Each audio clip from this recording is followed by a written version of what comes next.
What's up, everybody? Welcome to the live composing show. This is Stephen Melin. Hope you're doing fabulous here today. It is June 17th, 2026, and today I got a lot going on. Working on the Aethermancer soundtrack, and there's a tight deadline. Actually, it's tomorrow. I need to get all of the remaining final mixed tracks not only finished, but also placed into wwise, which is the middleware that we use to implement inside the Unity game engine. And thankfully, a little bit less work on my end because the sound designer is the one that actually connects wwise to Unity, but it's all the work's already done. But at this point, basically just replacing the tracks that have already been written and input into wwise. But from here, I'm actually just mixing live solo musicians into the final mixes and just kind of giving them a fresh coat of paint, making the whole soundtrack consistent. Been doing that really this whole year, just kind of going through and redoing all the tracks to make sure everything is consistent for the final game release schedule a bit later. But there's a big update right now. It's called the Alchemical something update. The Alchemical something. I don't even remember the name of it, but I know it's going to have the new Alchemical Woods area in the game. And so right now I have 5 tracks I need to finish. I don't think I'll get them all done here during the stream, but I want to do my best. And at the very least, I want to try to show you a little bit of how it works inside wwise at the end of the video today, the stream, just to kind of show you the process there of taking the loops and throwing them into there and how it connects and everything. But yeah, I'd love to hear from you guys. What's up, Master Temps and Sarah? I'd love to hear what everybody's playing right now, what games you're playing. I just finished a game called Project Crystal. Put about 60 hours over the last few weeks. I got totally sucked in. It's like a modern blend of Final Fantasy retro games mixed with Metroidvania and platformers. Tons of fun. Had so much fun with that one. And then just yesterday I started Mina, the Hollowware, which I've been very, very much looking forward to by Yacht Club Games, which is the Shovel Knight team. They just made a Game Boy Color looking action adventure, I guess you'd call it. Very much like Zelda, but with a really cool twist to it. So much fun. So I'm having a lot of fun playing that. And Sarah says she just played the Ori games. Heck yeah. I never played the Resident Evil games, Master, but you know, I hear they're pretty good. They have quite the legacy. But yeah, I'm very much in work mode right now. So let's get right to it. So right now, I think, yeah, 5 tracks left to do. So this is the one I'm currently working on called the Underground Cistern Combat. So this is actually one of the newer areas coming later. It's already been revealed, so it's not a spoiler. What I'm going to try to do, I've already bounced everything to audio. I already have all of my stems and everything. So right now I'm at the final phase of the mix for this particular track. I just couldn't finish it yesterday with time. So my next kind of stage of the process here is I'm going to go to where the actual loop starts, which is right here, 1409. Boom, cut it. That way everything's a clean break. I'm going to test it to make sure that there's no like lingering issues. Cool. So really, and then the same thing, I'll go to the end of the track and always make a reverb tail, which is 1 bar or 2 bars extended beyond the loop itself. Like that. And then it looks fine. I'm just going to put a little fade out right there. Sweet. And then boom, there's a reverb tail, and in a perfect world, it'll loop back. And this specific track, the second time loop is actually going to start a little bit later. It's going to start right here at bar 5. So that's going to require a separate export, which I will show in a little bit. But yeah, let's jump into this. And honestly, this is just kind of like a work day. I hope that you'll just kind of enjoy being a fly on the wall. If you have questions, let me know. Any interesting thoughts. But otherwise, I'm just kind of using this as a motivation to get some junk done. So whenever I have my audio files, first thing I do is I take my grid off so that I can kind of freeform move my mouse. What I'm going to do is just start chopping the entrance points for all of my tracks like this. That way I'm not like having any dead data. And that way it also gives me the opportunity to chop things up. So like this right here, we're not using it for a while, so just chop it off. And this allows me to have more control over the audio regions themselves. and I can kind of more visually see what I'm working with. This was an old Pro Tools thing I used to do. I started in Pro Tools many years ago, 15, 20 years ago, however long ago that was. That's how I got started. And so I got really good with working with audio. And then I started learning all the MIDI stuff. At that point, Logic, and then Cubase, and now Nuendo. There's some Digital Performer and Ableton Live in there. Short seasons of each of those. Cubase / Nuendo is really where I've landed, and just I don't see myself moving at all ever. It literally just it speaks to me, my workflow habits. As you can see, I work very, very fast in this program. Okay, just visually, this really helps to separate and to kind of get things out of the way. They don't need to be there. Like that.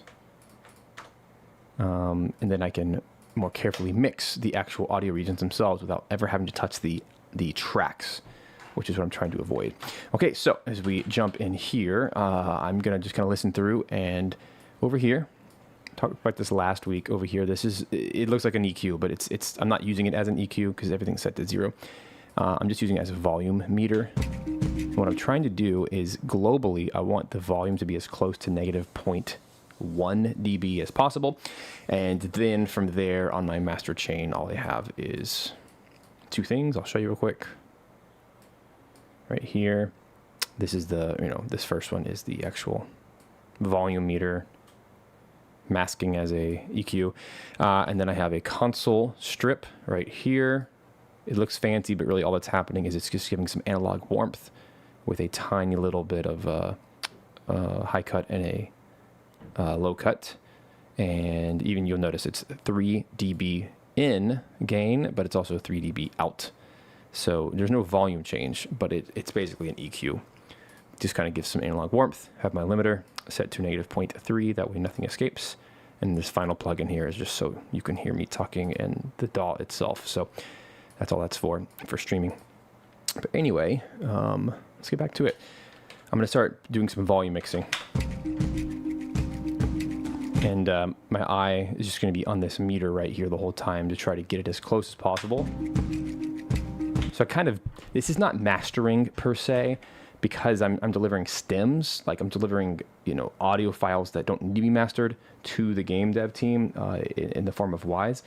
But for the actual soundtrack, I will probably do mastering just to make it all cohesive for like an actual release. So that is a slightly different process.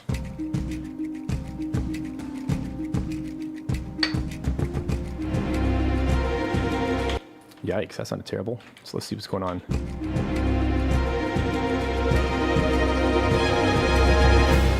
All right, I'm gonna set my grid to 128th note. I can very, very small notch move things. See how I can slide things like that. It's really, really helpful. So what I'm gonna do is actually start this later, do a big fade, and try to make that a little bit more musical. Yeah, so this is just straight up a MIDI error. So if I have a MIDI error, I'm gonna go back to the patch, figure out what the heck was going on, and fix it. Well, there it is. You can see exactly what's going on. I'm gonna just do a better, I'm gonna ride the mod wheel better here.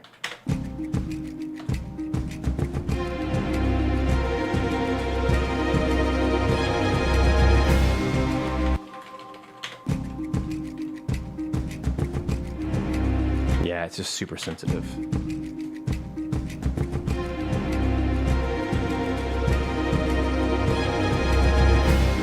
I like it. We just need to start a little bit lower.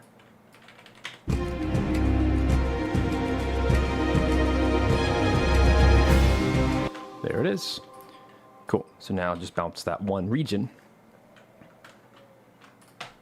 Put it back in business. And let's do some kind of fade here, this direction.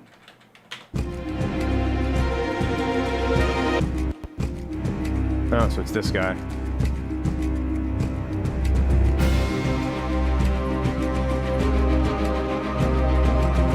So Here's what I'm going to do. I'm just going to do a little audio stretch.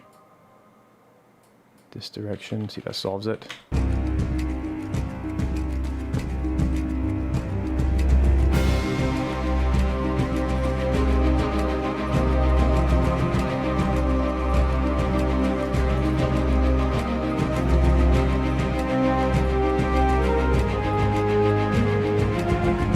Oh yeah, you know what? Prod, hey, what's up? I totally blanked on that. I started with FL Studio. That was my actual very first one, but it was a cracked software. Don't tell anybody. But this was like the early days. This was like 2004-ish, 2005. This was back before. Yeah, I had no money. I couldn't afford anything. But I bought Pro Tools as my actual first DAW, where I was actually making, real commercial music that I was selling. So whatever. So I didn't, it's all I knew at the time. I don't like it now. Yeah. Wouldn't recommend it, really. Just notice I have like a really nasty compressor on, don't I? There we go. That's a bit better. Yeah. Sorry, it was like ducking in my ears. Every time I talked, it was like, like a noise gate. Once again, my children find my mixer sometimes, and they like to, play with the knobs.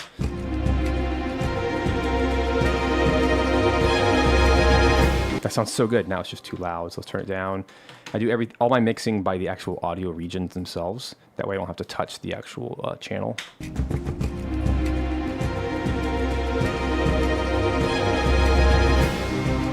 That sounds good. Just a little too much. I mean, FL Studio is great for beat making because that's what it's designed to do. But for like everything else, I mean, maybe it's changed. I'm sure it's changed quite a bit since I used it 20 years ago. But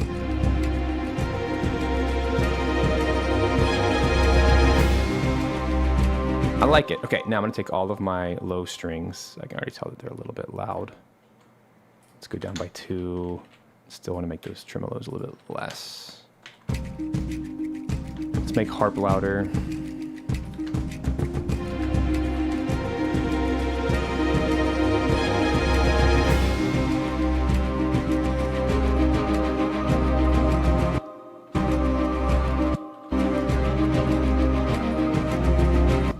Let's get the percussion under control.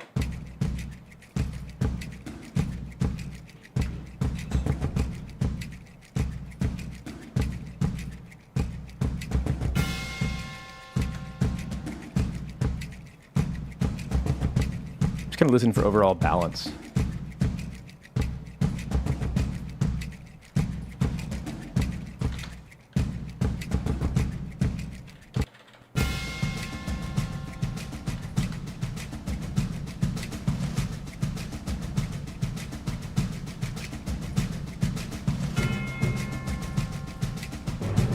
Like that.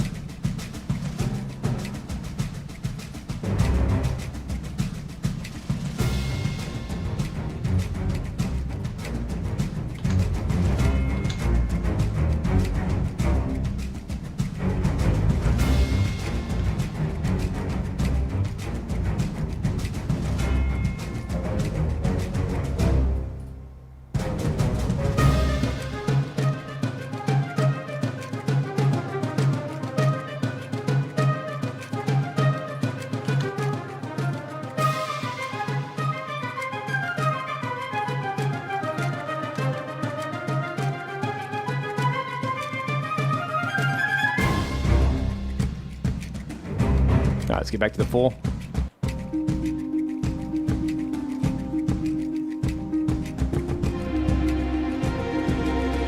The harp is actually a little bit ahead, so I'm going to move it sideways.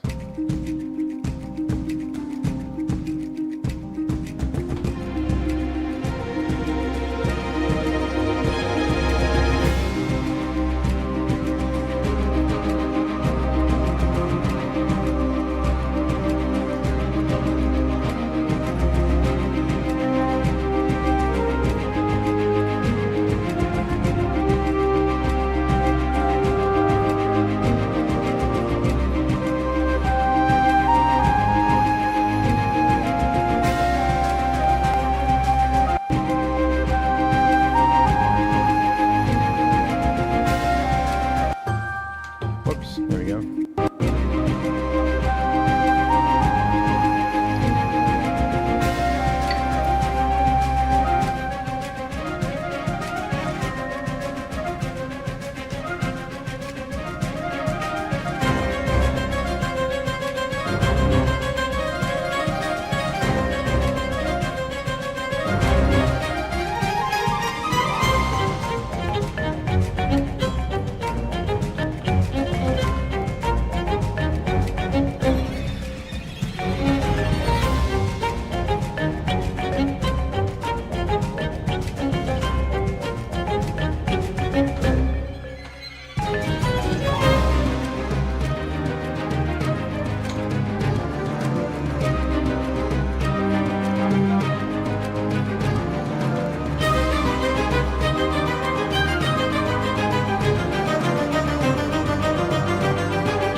All right.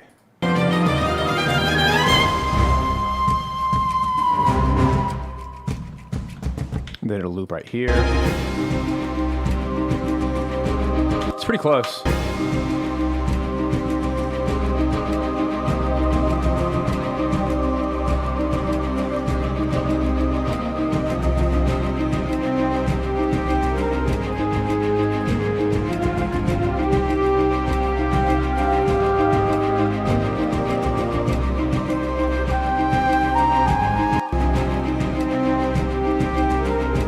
A little early,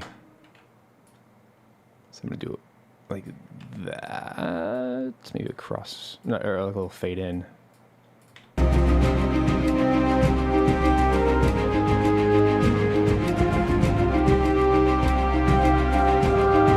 Yeah, and a bigger fade out. This is what you can do with audio that you can't do with MIDI. It's so nice, and you know, I already did, you know, my mod wheel with the dynamics within the libraries themselves to try to create some kind of dynamic swells, whatever. But with like crossfades and stuff, fade ins and fade outs with audio, it's permanent, and you can like make it exactly what you want.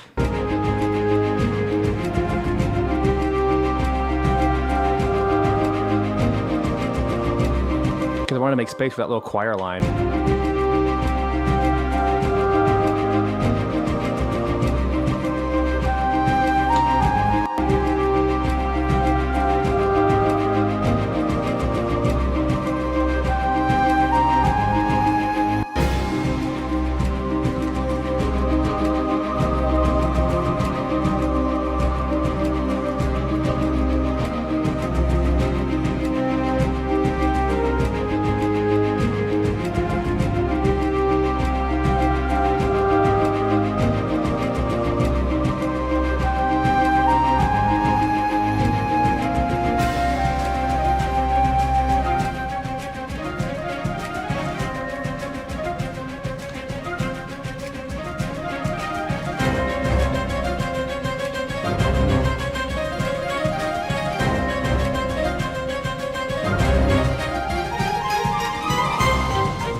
So close.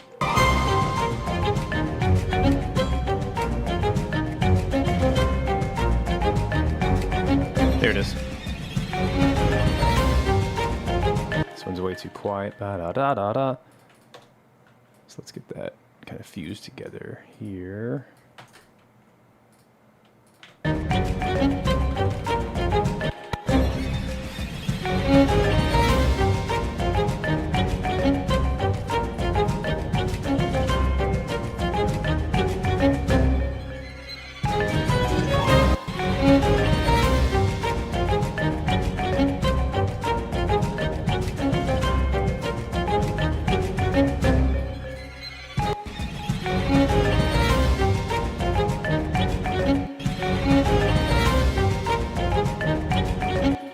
Yeah, I'm pretty sure he accidentally recorded this in the wrong tempo. I think that's what's going on here. I sent a lot of music to my violin player as like to try to make the best use of the time that I had with him. And so he recorded a lot, and this, I'm pretty sure he recorded it like 6 BPM off or something. It's slower, and so I'm trying to use some time stretching to try to catch it up. But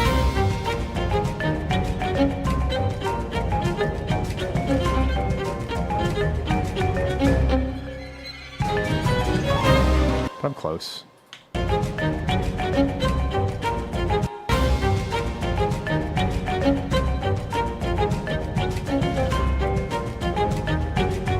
Yeah, that works.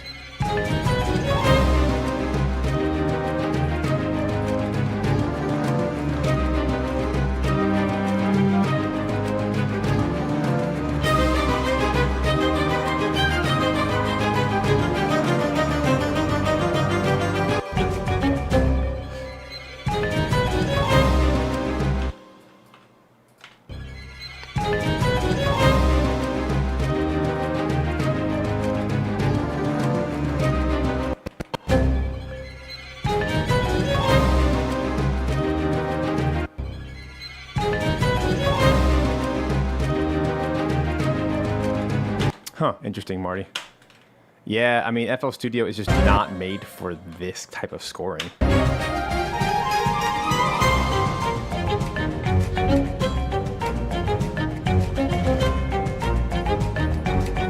Like, to put it in perspective, I mean, I'm recording at 96K, 32-bit float, and this is a 2-hour session of music. It's a lot. This is like a feature film amount of content, and this is just what I'm showing you. Over here, my visibility, you can see all the tracks that aren't even enabled right now. It's about quadruple what I'm showing you. So it's, yeah. I just don't mess around. Like, I gotta have something that can handle it. Yeah.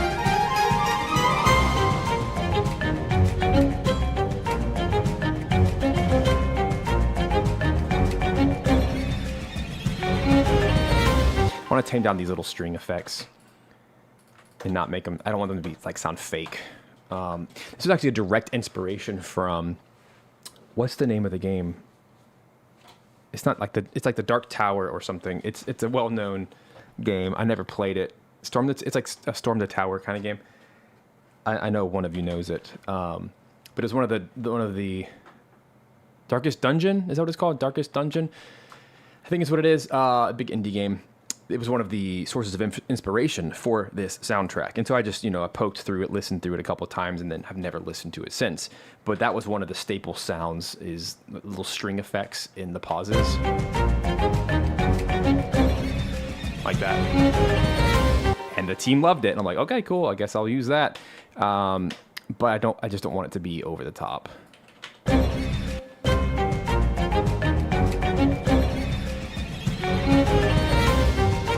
There it is.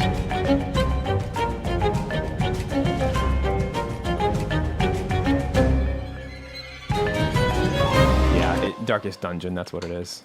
So let's make that like a 7, and then we'll fade it in like that.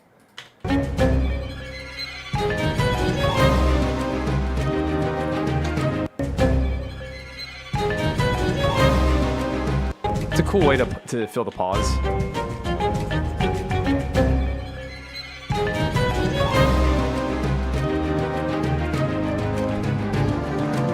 Honestly, try it, prods.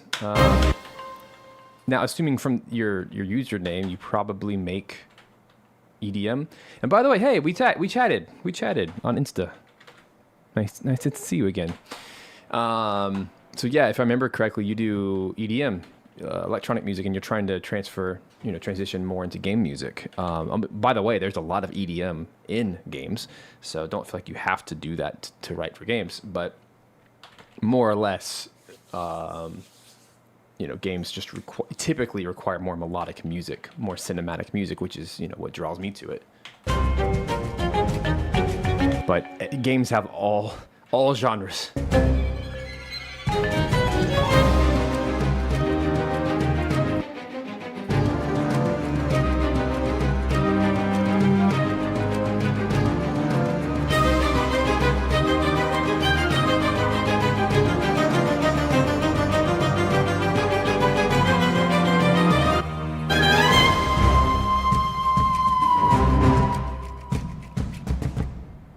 This track is so simple, and I kind of like that about it.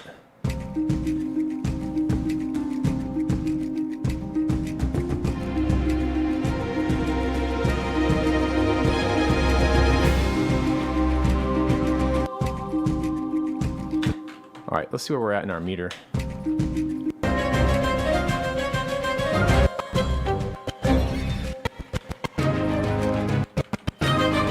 Slay the Spire. That's what it is. That's the other one. Yep, you're right. Slay the Spire.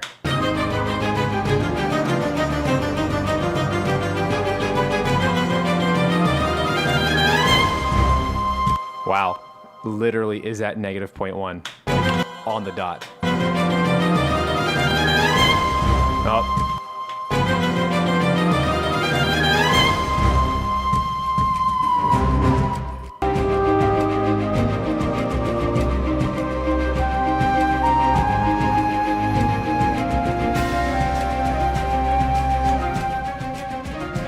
The way that I mitigate that is, every time you play your music, it's going to pop differently. It's going to have a slightly different volume range. So in that one pass, it hit positive 1.4 or whatever it was. It was in the red. So I just took everything and dropped it all by 1 dB. And I want to test it out. See if that solved it.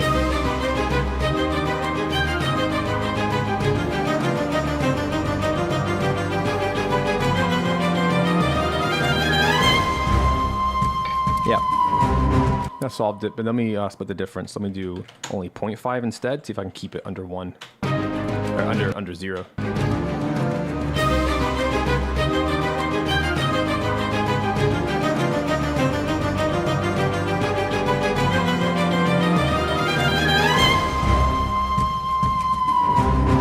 Seems safe.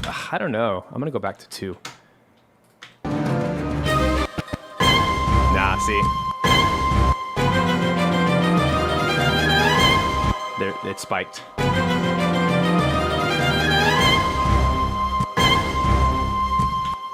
maybe I can just turn on that one note.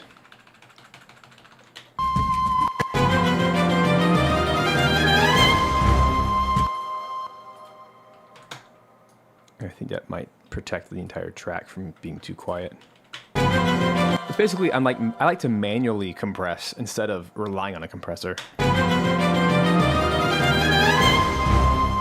That solved it. It was just that one note that was peaking. And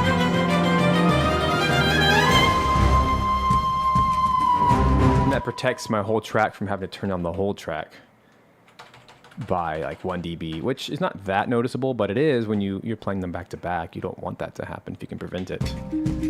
So now it's a nice healthy range, like -9 all the way up to 0, which is great. It's a very, very healthy range.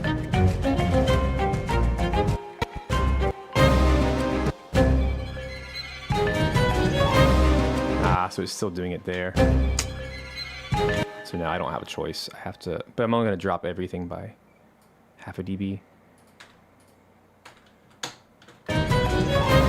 Yeah, that protects it.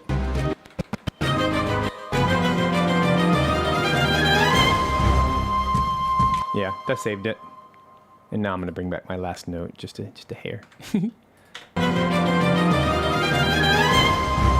Cool. Now I'm gonna do one final pass in the room. I'm gonna turn off my mic and just listen to it and make sure it's all good.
Real quick, I want to fix that rhythm of the drums. It doesn't match the triplet.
Sweet, let's export it. This is gonna be the first time.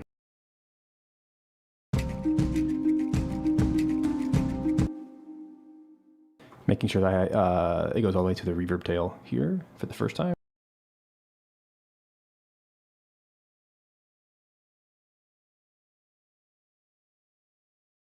And a quick little recap, I'm doing 48K 24-bit. This is going to be the first time. Let's export it and listen.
Give me 2 seconds, put my headphones back on.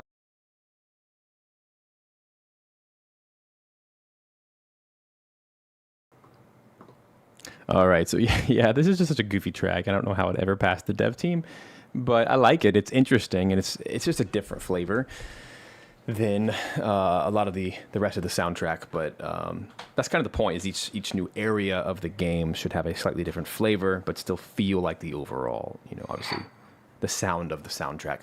Okay, now I have to be very careful with the second time that I'm going to export here. This is for the actual loop. I need to be very careful that I don't let anything bleed over. So this is where I love working with audio. I have to be very careful. So basically I need to mute any of the items that come before. So like that right there. It looks like that's about it. I'm gonna take the percussion and chop it. And then I'm going to test it to make sure it works. It's a little bit of a stutter. I think I know why. That's why. It was double strings. So there's a pop. I want to find out why. It's probably the percussion, so I'm just going to do a tiny little fade in for the perk right there. Yeah, that's all it was. Honestly, I'll go ahead and do that for all of the items. And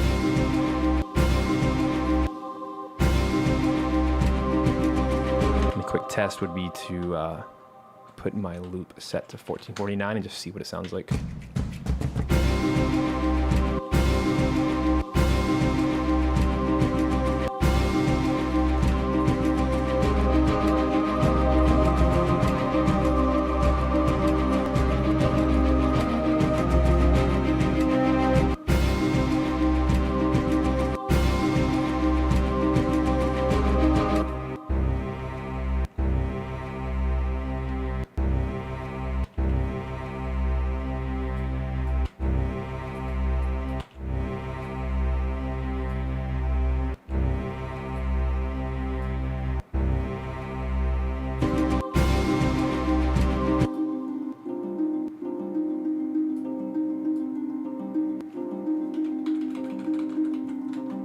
Sounds like the harp's going to be a problem.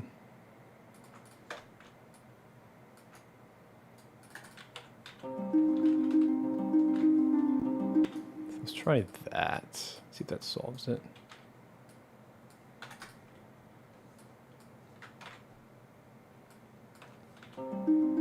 There it is. Just had that second time, you know, it had the reverb tail already in it, so it wasn't.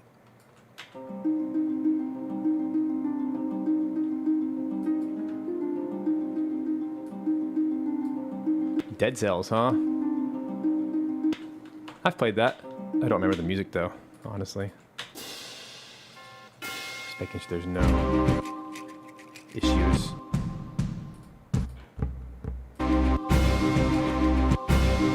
That solved it. Yep, it was that harp. It had that little bit of baked-in reverb from the previous passage. So I don't do a lot of tracks like this. Maybe like half of them do this, where there's an intro and then there's a second time, because they're just a pain. They're a pain to export. But that's it. See, now I have my looper bar and everything.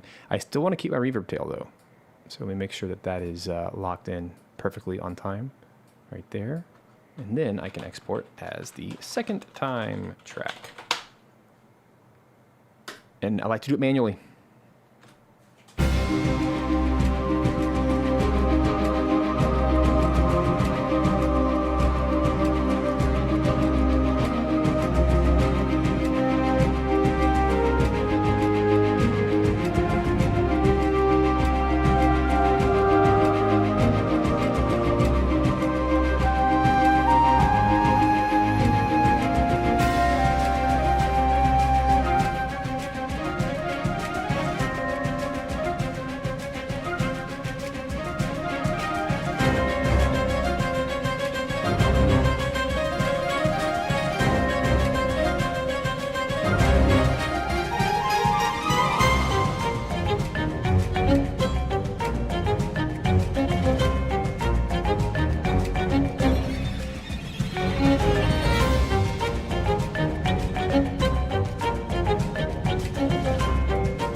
Had to cut the track.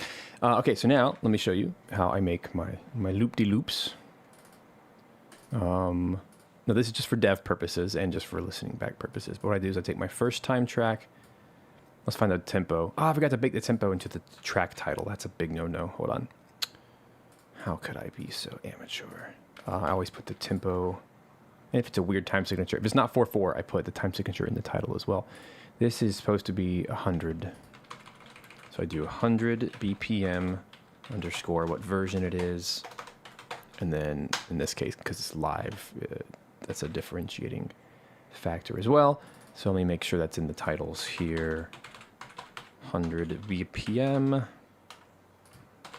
I've learned over the years, especially when you're working with middleware, it's really nice to just go ahead and have the BPMs and the time signatures baked into the track title themselves. And then over here, I can set my tempo to 100 before I import the track so it doesn't get audio warped.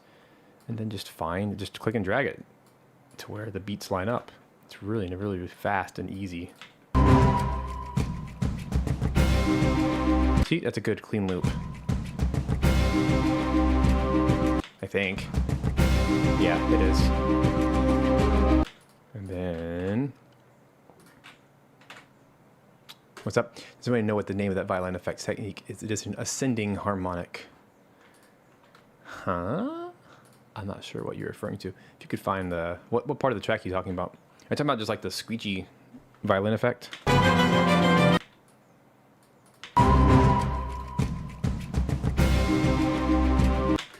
I mean, that's just like aleatoric music where they're like tremolos, but they're, you know, moving up the fingerboard. So if you were to notate that for an ensemble, you would just say, choose a pitch, choose any pitch, and then you'd put like a whole note with a tremolo mark on top and just say, you can even put like a range of which notes to choose from, and then every person will individually choose one, and you can do like a glissando as they're going up. Very common horror music kind of thing. I've done that so many times, live and with samples. All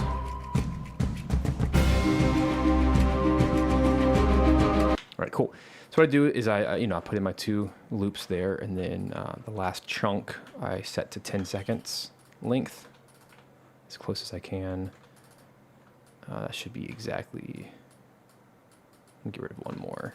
Okay, so yeah, that's 10 seconds right there, and then I do a fade out, and then add 2 seconds of silence at the end, and then export the entire blob as an MP3, and label it as a loop. And again, this is for the dev team to listen to and to give that approval. And I just drop it into Discord because we have a shared Discord server with the devs. And I just drop it on there, and they give it a thumbs up or whatever, or any revision notes. I found that to be like the absolute fastest way instead of like going back and forth with emails all the time. There you go. That one's done. And to test it, you could just kind of do it this way.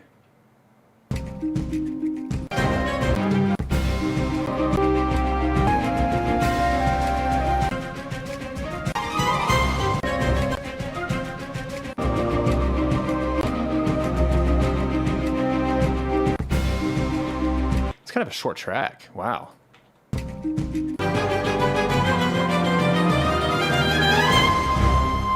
my shortest track. Yeah, there it is. I don't know how I got away with that. It's only a minute 30 something. Whoops. A lot of the other ones are 2 minutes plus. I mean, it's fine. Just so you're aware, my contract for this team, which is my favorite contract I've ever had with a game team, my contract with this team it's just a set number of minutes. And then we've just added on because we exceeded 60 minutes a while ago. So it doesn't matter how long my tracks are. It's just, does it fit the scene? And so it's typically going to be around, I guess, apparently, a minute 30 up to 3 minutes or whatever. It's going to be somewhere in that range. I usually hover for 2 minutes. But it's usually plus 5 seconds or minus 4 seconds or whatever. It's just gonna be kind of around there. So yeah, there you go. I'm gonna leave that one alone. I'm gonna save it as the second time muting in case in Wise it does a weird loop error. I can come back and fix it. Okay, so I need to go to my notes real quick. Come on, there we go. This part I won't show you, but okay, I need to go into the next one. So track 5. These are totally out of order, by the way. There we go. 14. I'm going to show you the full process. I'm going to try to do it a little bit faster than, I'm trying to teach as I go, but honestly, I just need to work. Let me do a little experiment here. So show all tracks. You notice it's just really loud. I need to turn it all down.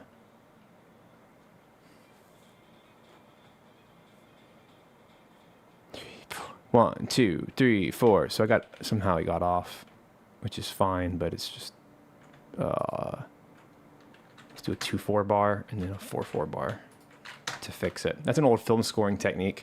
If you don't want to move any of your data, just do a time signature change right before it. And now everything's back on bar 1 or on beat 1. Okay, let me find my output.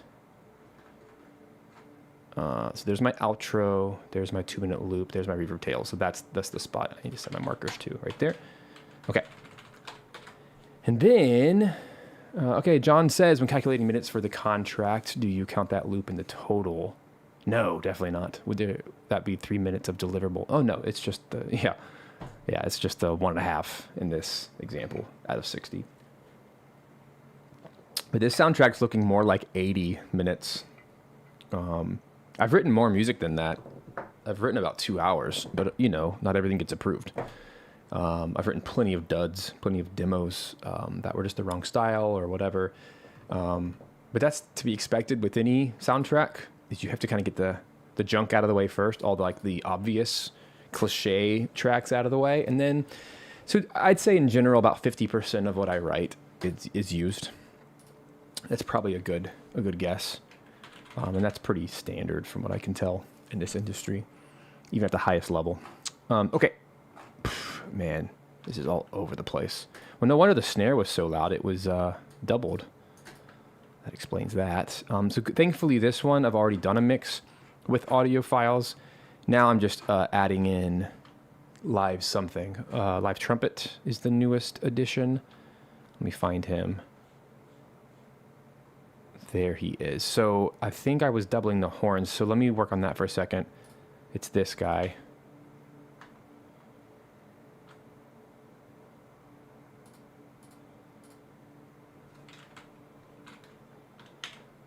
Gross. That is so loud. So let's turn it down like a lot. And there's also this guy. What's he doing?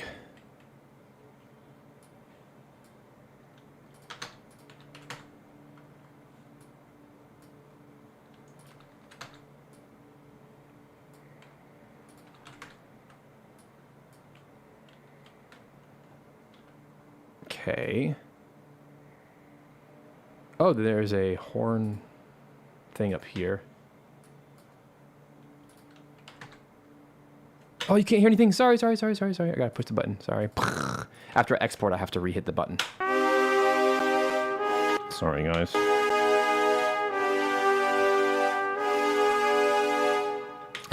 Sometimes I get so lost into it.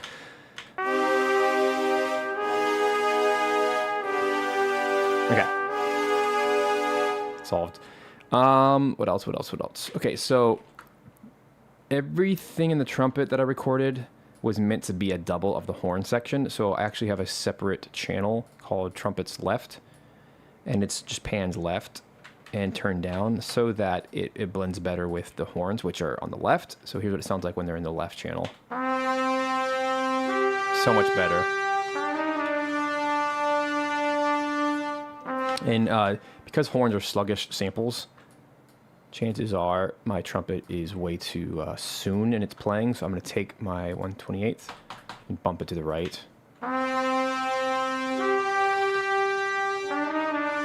But it helps just having one live trumpet player. It gets all the articulation and the breath, and it actually shows me exactly where I should have breath. So this has been very, very helpful. So watch this for a second. You see in my trumpet line right here how there's like these little breath moments that a sample instrument will never do. So what I'm going to do is take my sample instrument and I'm going to copy wherever the breaths are, like there. See that? And then put a fade out, fade in to match. It's one of the coolest, easiest ways to create some humanity in your sample. And it's going to match the live player, obviously. And just try to match it exactly as if they were playing together, which they totally weren't. And notice how there's two horn parts now, right there, same thing. And then try to do the same fade out for all of them, which looks like they already kind of are. And let's see how much more realistic that becomes. Sounds good.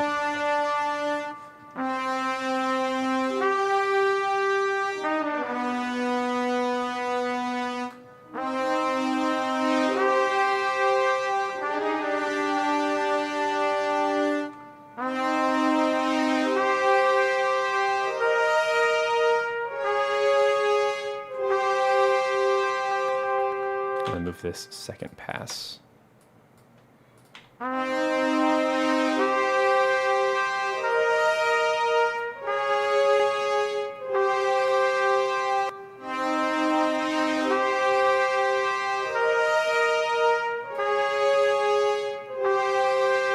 Very Zelda Hyrule Castle. Sorry, not sorry. I write my influences.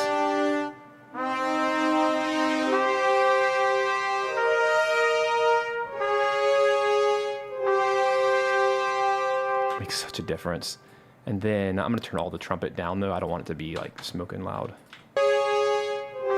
But because it's in our ears and it's up close and not recorded in a big hall, whatever, it just kind of creates the articulation of all the attacks and the beautiful releases.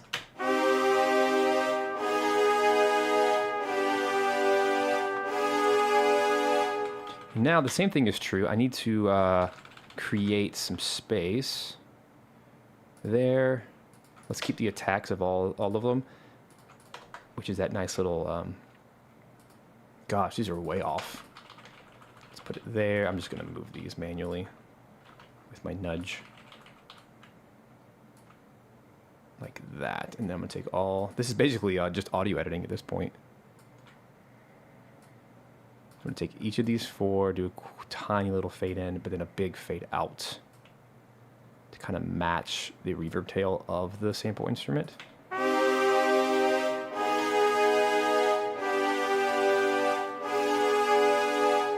Isn't that nice? And now it just kind of, it's not meant to be front and center, but it just creates really good articulation, especially when you start putting it all together. My gosh, it sounds really cool.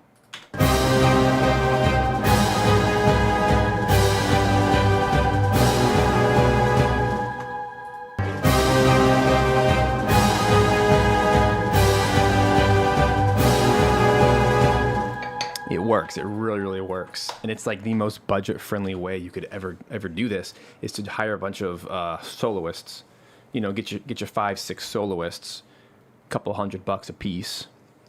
It doesn't break the bank, but you can do this for a whole soundtrack. And then now, you know, and I got the devs to hire.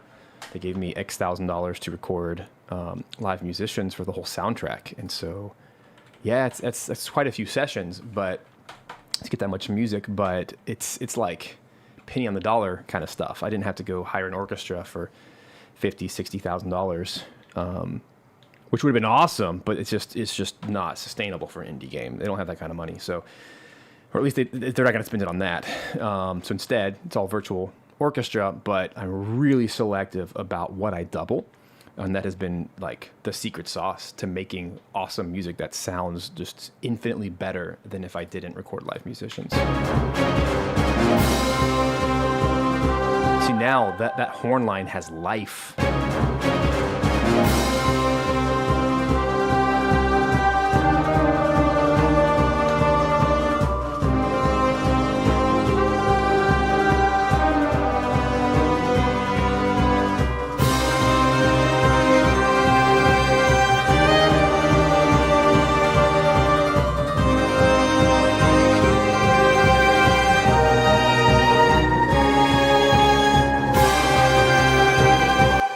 My apologies for this being so loud. It's about 3 dB louder than it needs to be. So now that I have every audio region that I can tell, this is where the actual mix begins. And it's so much nicer when I've already done the mix. It's not a brand new track. So this one, I'm just gonna call it version 8, and then, you know, select all my audio regions real quick. This is actually quite fast. This is the fastest way I've learned to mix with audio only. I'm just gonna use I'm holding Control on the keyboard, computer keyboard, while I select. Just drag and select, and all of the audio regions that I select are going to, I have a magic macro button that will hide every track that's not this. And you can create your own macros in the logical editor inside Cubase or in your window, which is probably its best feature. It's kind of like Reaper in that way. You can tell it to do whatever, any series of you could do 20 functions in a row and call it one key command. And I set those key commands to my Stream Deck up here in front of me. And I just have a button for all my favorite commands, like hide tracks, add bars, remove bars, whatever. And so one of them I have is called Selected Events. So I'm going to push that button right now. Watch what happens. Boom. Now everything I selected is all that is shown, which is so nice. So nice when I'm working on an entire soundtrack like this. Now I can only focus on what I need to focus on, which is just amazing. And now the reason this is so important is because in one keystroke, watch, I can just drag all of my audio files, go to any of them up here at the volume, and I'm going to type -5, which would imply -2. So right now my entire volume of the track is down to where it needs to be.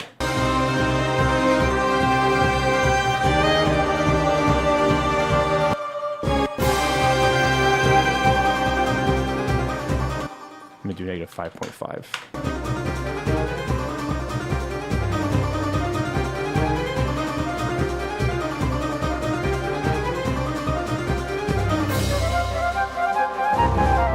By the way, this is the boss battles. One of the boss battles. This is what we're calling the champion battles. So these are like the non-area specific boss battles that you encounter. And there's a handful. So this is like, I don't even want to explain it, but basically it's the biomes that are not themed. Any of the bosses that are like not specifically for the alchemical woods or whatever. So there's some bosses like that, and so this is their track. So I didn't want it to be the most intense thing ever. So it's like a 7, maybe a 7 out of 10 intensity. right, let's do some volume mixing. Why are there two of these? What's going on? Oh, okay. Seems a little bit quiet.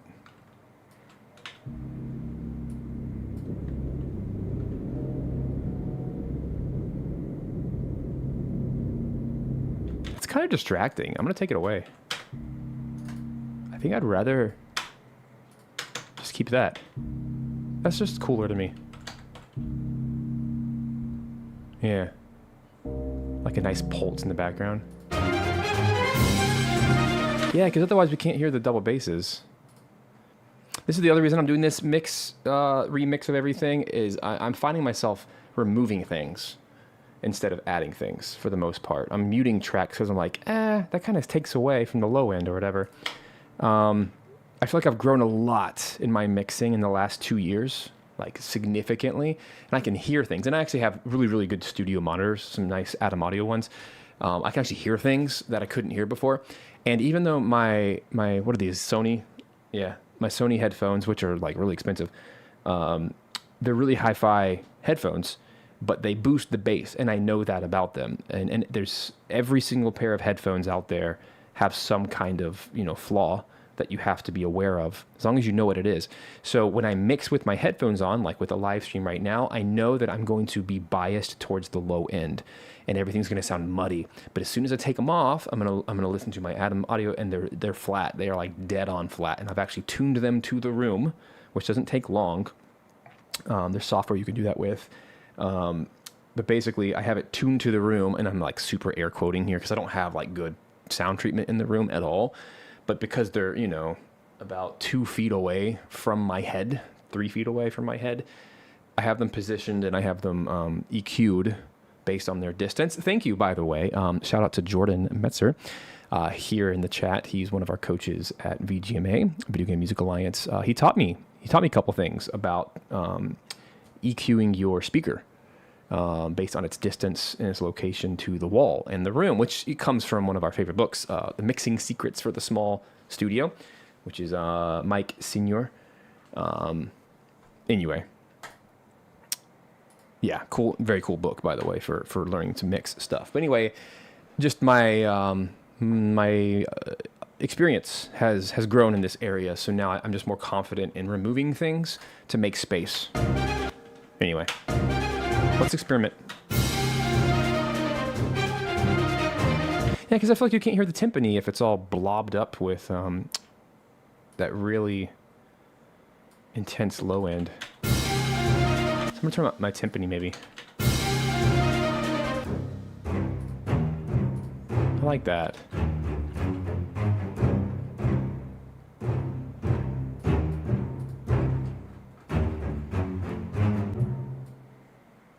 Kind of shocked I didn't use any of my typical percussion in this one. But nope, I didn't. Interesting. Anyway.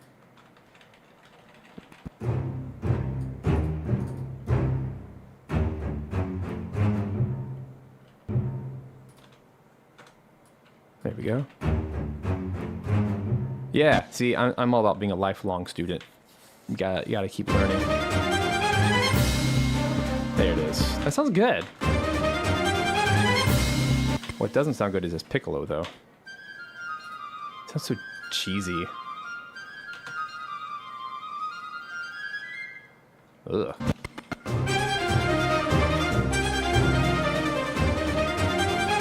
It's kind of pointless.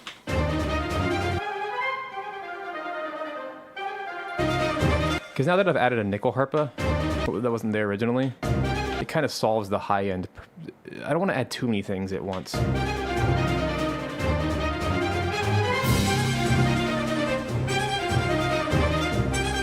Yeah, that's fine. It just clogs up unnecessary space.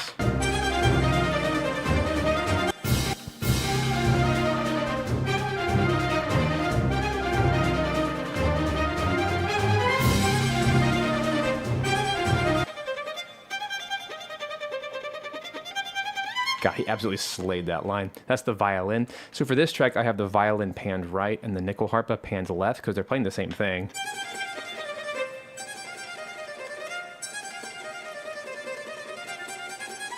It's one of the coolest instruments ever. The nickel harpa, which is like a gigantic violin that you play upside down this direction.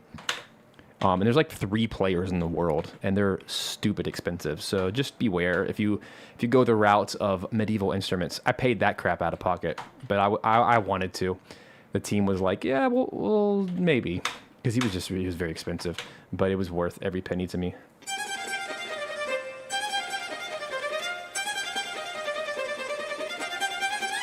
Because it adds a character to the soundtrack.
I don't like how the snare ends.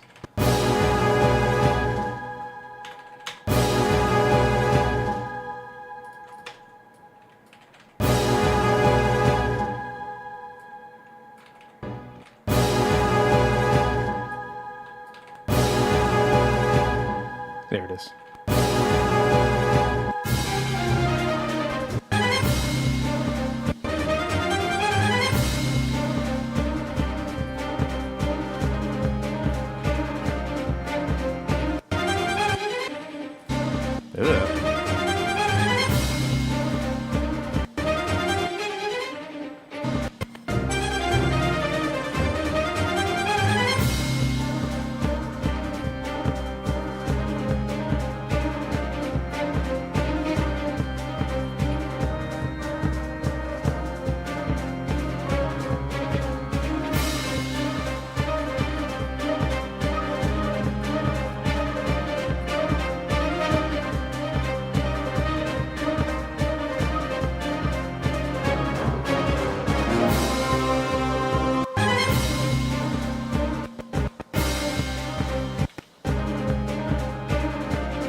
All right, real quick before I export this one, I'm kind of thinking, I don't know if I want to do the loop at the beginning or not.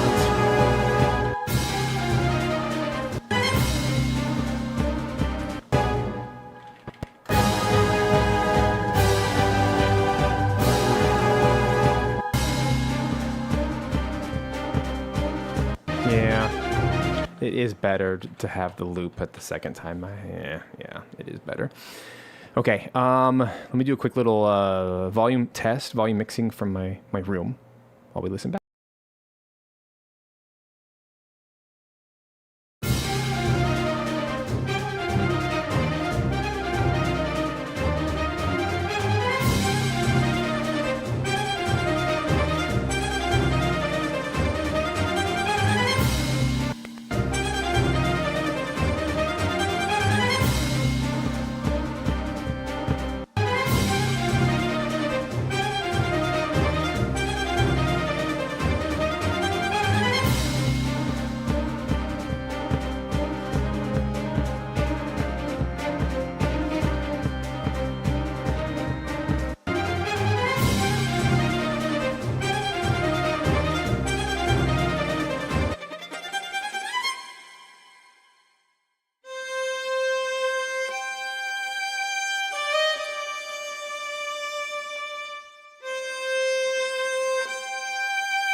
Okay, cool. Hold on.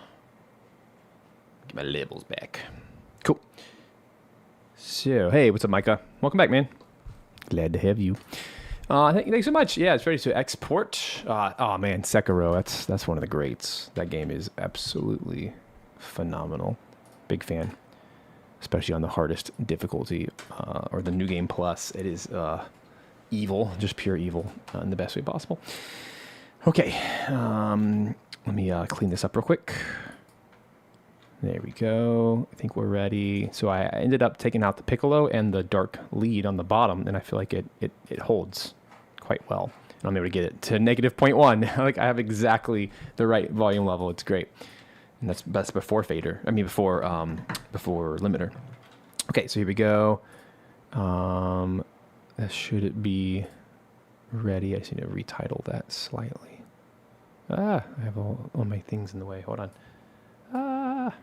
Go away. There. I was blocking myself. Okay, so this one is version 8. It's live. Let me bounce. It's at the reverb tail. So this is going to be the, let's see, live first time 48K. Here we go.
Have to stop it.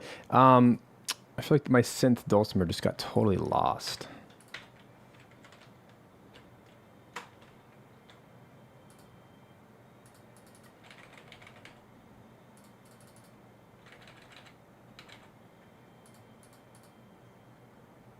There it is.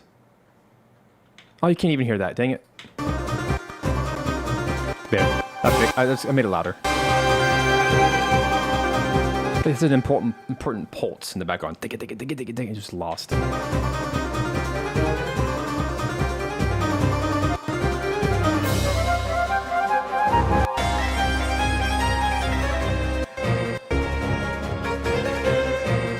Yeah.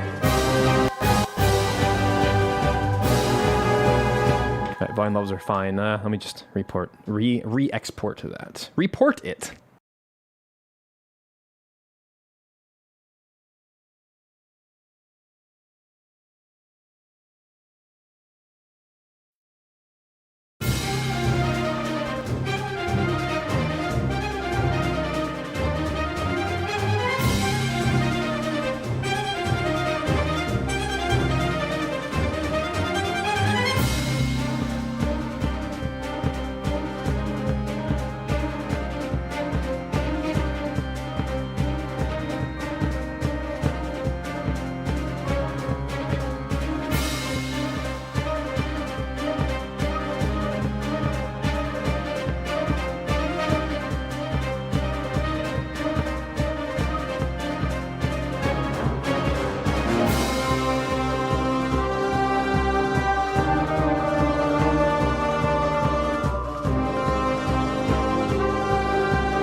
Okay, so that was the first time. Now, this is the tricky part.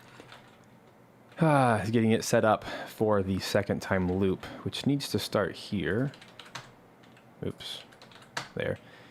But the challenge is there's a lot of stuff happening here, and the question is, do we keep the dark bell?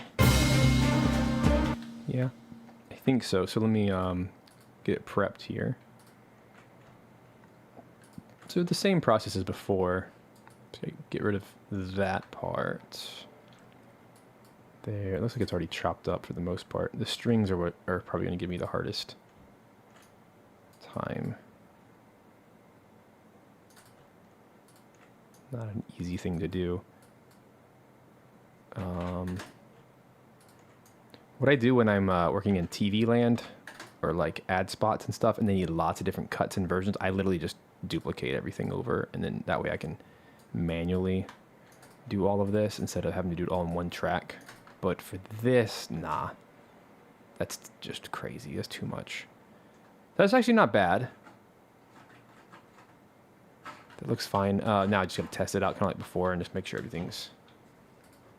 So I'm gonna call this second time loop. It's not bad. I just need to tame it a little bit.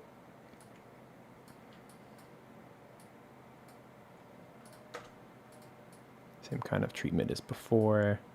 The only trouble spot is probably... Yeah, see how like nasty that is. It's really the only solution. Thankfully it repeats. I think it does not repeat, but I can go later to hear the A2. Uh-oh, this might be a problem.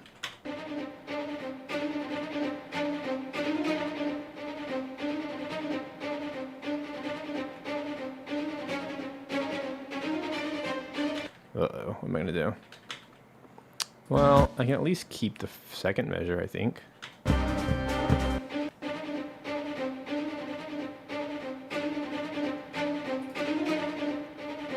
Probably that. And just do an itty bitty crossfade.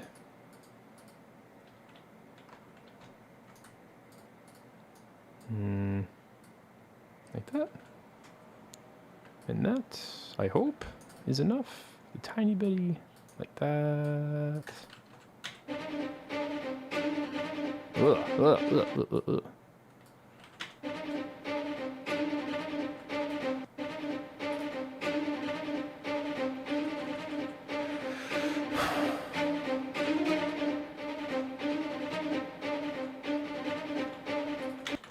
Maybe this is better. Like this. Trying some different things out here. I don't want to go back to the MIDI if I can prevent it. That might be enough right there. Ugh. Phase. No, thank you.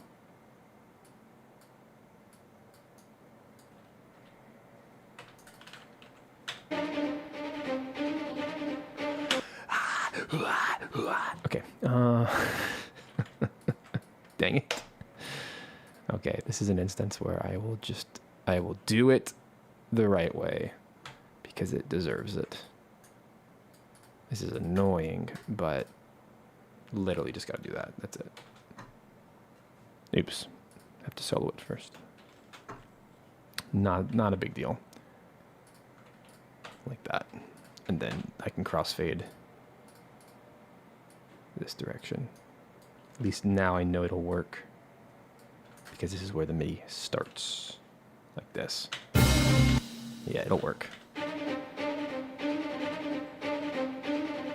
See? It's annoying that that was the answer. But that was the answer. Okay, so now, if I start here. Yeah, it's perfect.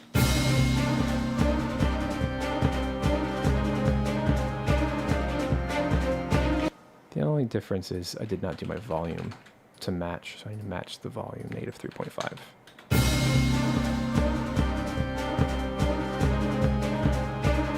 Sakimoto approved. Love it. Love it.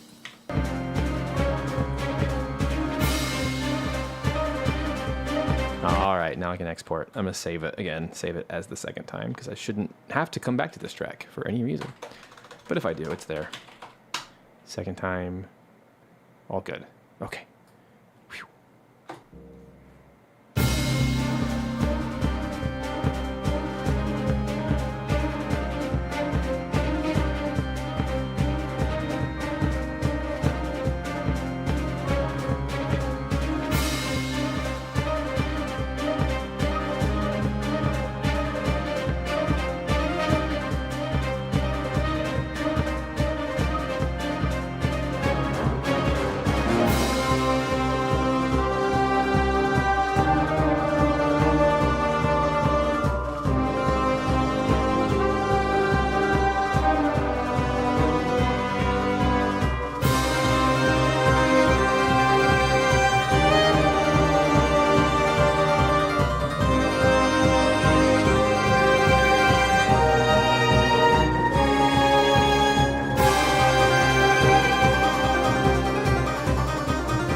Okie dokie. All right, so where are we? There we are. Cool.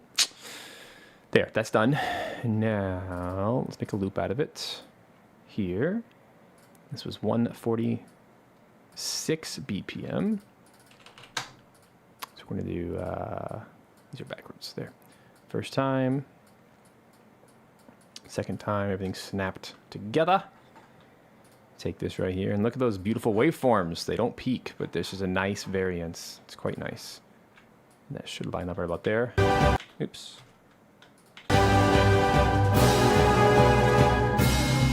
There it is, perfection.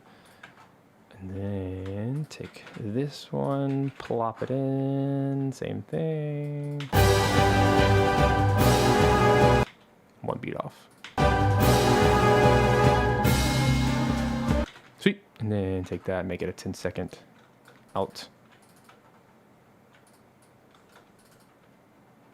Almost there.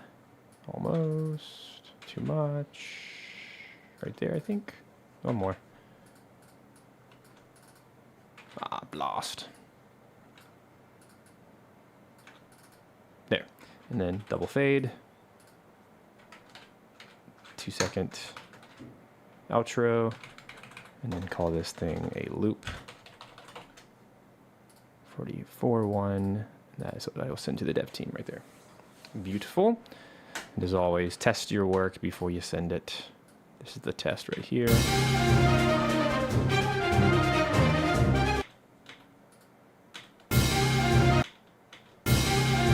Why does that crash cymbal sound bad? Uh-oh. I guess it's okay.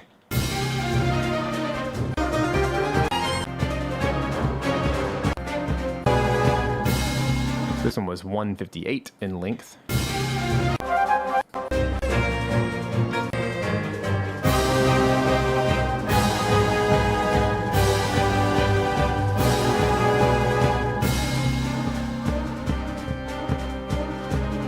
Yeah, works.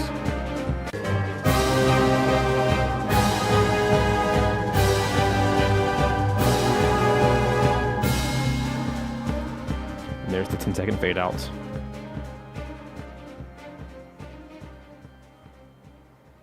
Gives the devs the opportunity to hear the loop in action as well as kind of like a soundtrack. That's what you do for a soundtrack. Okay, that one's done. So now what we're gonna do, yay, making some really good progress here today. Oh, 1, 2, 3, dang it, there's 4 more. Why are there 4 more? There's 4 more. So I'm gonna take a quick coffee break and then we'll be right back. Don't go anywhere.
Welcome back to the live composing show. Sorry about the intense fade to black there. I pushed the wrong button on the stream deck. That's what happened. Okay, so apparently I have 4 more tracks to get done by tomorrow. So I'm just going to keep blazing through here. Enjoy the ride of the roller coaster. So here we go. Next up, let me read my chart. What's next? Number 14. Let's go to 14. There it is, right there. Yay, it's already mixed. So this will be a faster one as well. Let me mark it all the way to 1677 as the reverb tail. And this is the Capri battle. Let's see. It's another boss battle. This one's going to be version 5. And let me go ahead and show all tracks.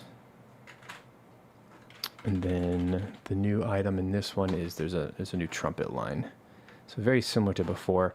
But before I do that, well, actually, no, not before I do that. Let's go to the trumpet. Let me make sure I'm on. That's usually a good idea. Here we go. Volume. Okay.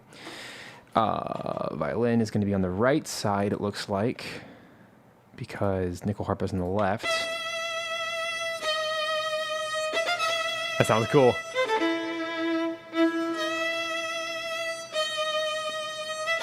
Sounds so, like, ancient. I love that.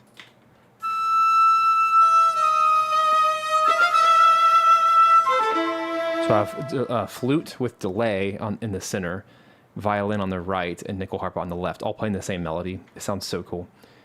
But the new spot is... And it's all in the octatonic scale, by the way, which is what I use. It's what I use for all of the Dark Dice soundtrack, and I just kind of carried it over because this soundtrack could use it too. It's just different instrumentation. But it just, for all the dark stuff, it just lends itself so well. So if I heard correctly, I think it was in G minor. No, this is an A minor. That was close. So basically I'm playing, I'll show you guys for anyone who cares.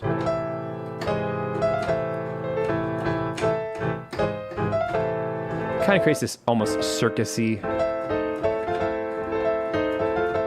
So it's like an A diminished, an A minor to an A diminished. So we're just kind of hovering around the E, which is the 5th of the chord, to a D sharp, to an F natural, to a E.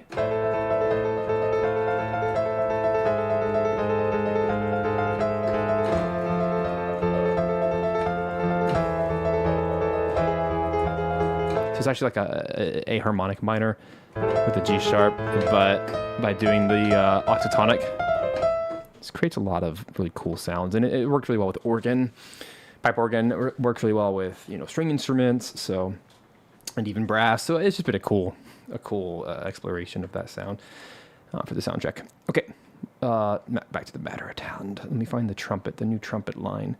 Probably doubles the horns as it usually does, but then it also doubles the trumpets, so that means maybe on 2 separate tracks. So this one actually needs to move down to the left. Let's get that cleaned up, and then I'll work on the second part.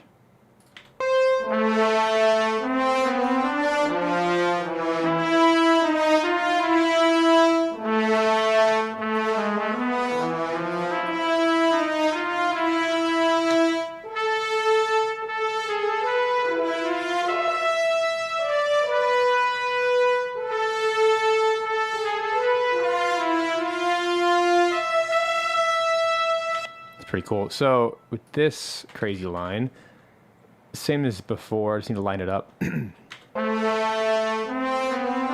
like the trumpet's really early on all of this, so using my handy dandy 1/28th note, slide it over.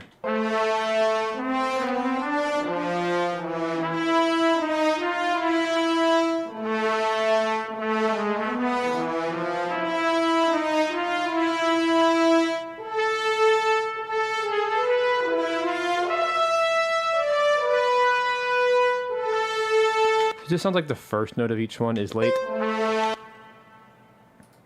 So I'm just going to drag like that.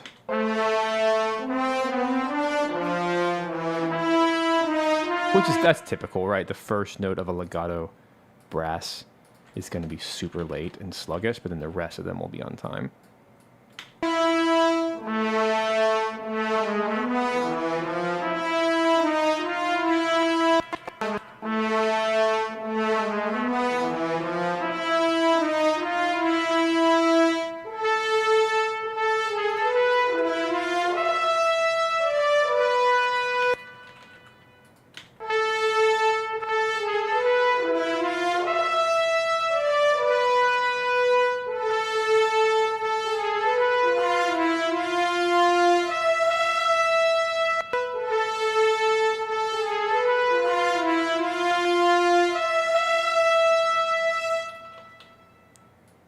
Gotta massage it to death when you're working with MIDI.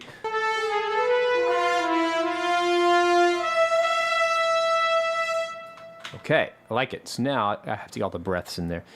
There aren't many, but it's basically here. It helps. It really, really helps.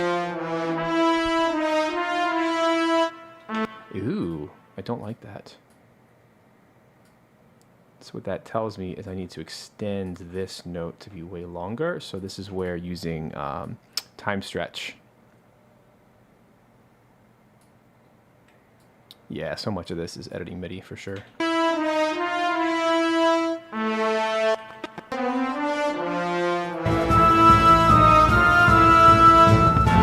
Yeah, it's just too short. So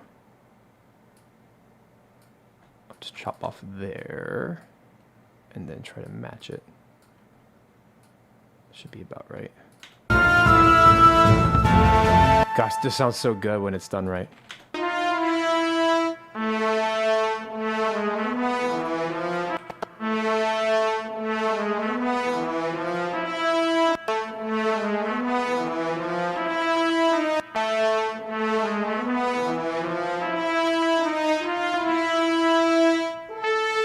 Kind of the same problem. Just take this, stretch this direction.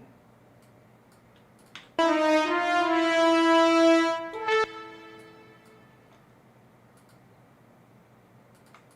that. It's worth it. This is like where the nuance comes in.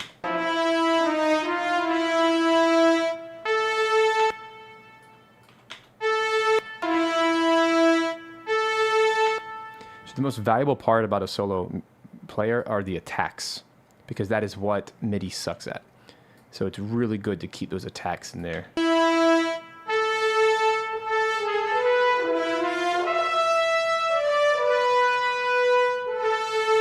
That's what really helps make this, kind of sells it as realistic. Like a live horn section. Nah, same problem. Scoot it out that way, same thing. This is consistent.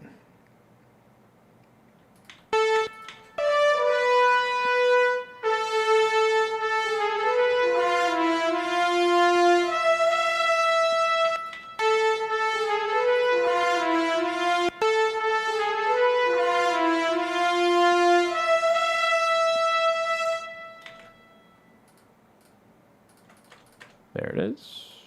Sweet. Okay, that's going to sound nice.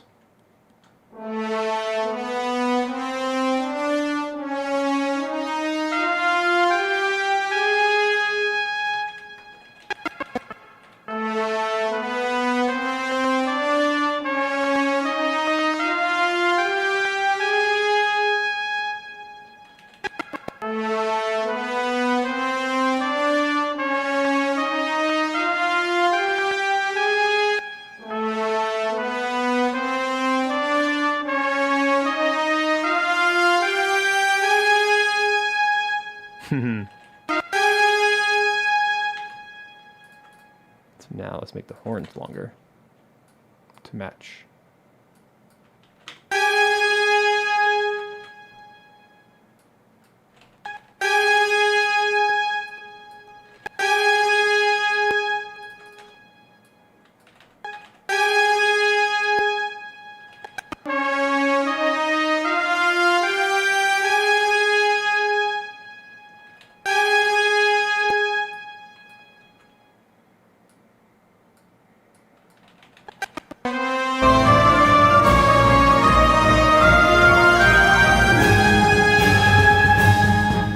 Nice. I love that clash. That's so nice, but I only want it to last one bar, not two.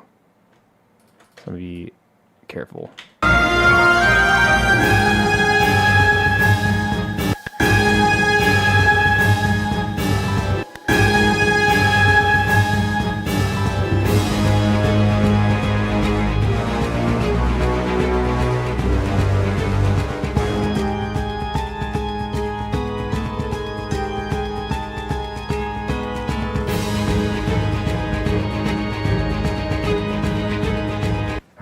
this is a cool track. I remember this one. So let me select just the audio that I'm working with so we can see it more clearly and knock it out. Whew, we're going to make it. We're going to make it. Thankfully, I have tomorrow as well to work, which I won't live stream, but anything that's remaining today, I will knock out tomorrow and hit the deadline because the release is next week for the new update with all this new stuff in it. So I hope you guys will play the game and you can enjoy all this new music. Okay, so selected events. Boom, there it goes. Now we can see everything clearly.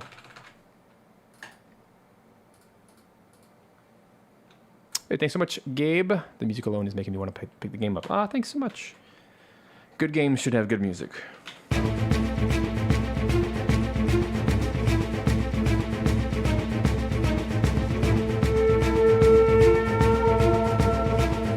Oh, where's my little... Where is that? Gotta find it.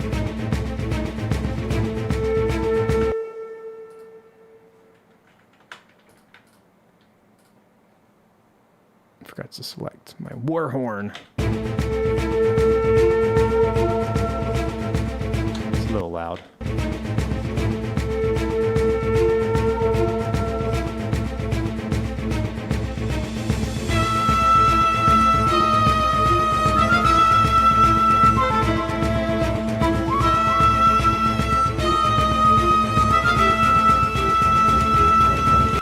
All right, we're already at 0.6 over, so let me just take the whole thing and do -1 just so there's no issues.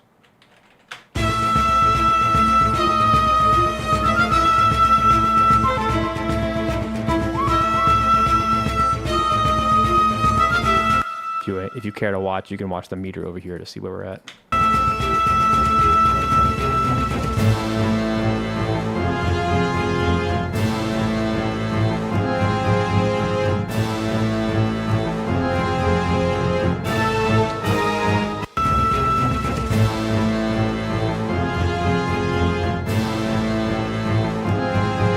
Those low notes are too loud.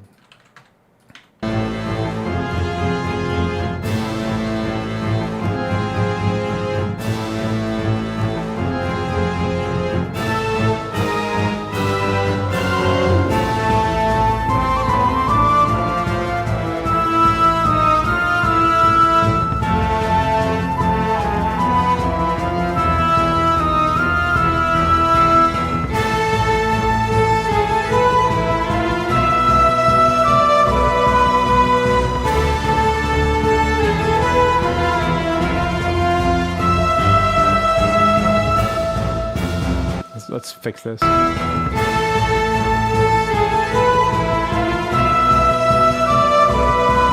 It's just too loud. It's the nickel harpa that's destroying it, which somehow did not make it in my selection. What the heck? Hold on. How did I miss so many? I need to do this again. Let me just see what's playing. I think I really butchered this. Give me a second. I pushed my button too early. All right, let me try this again. Just not paying attention. Just need to reselect because I was just missing a bunch of tracks. That should totally be selected. All right, here we go.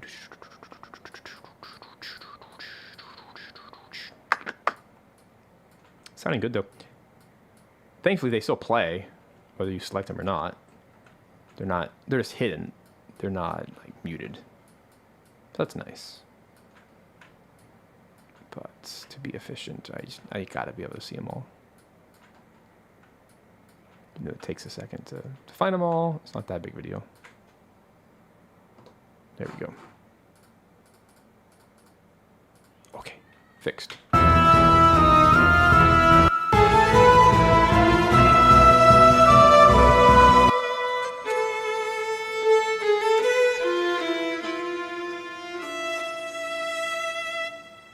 Go down a little bit to like 5.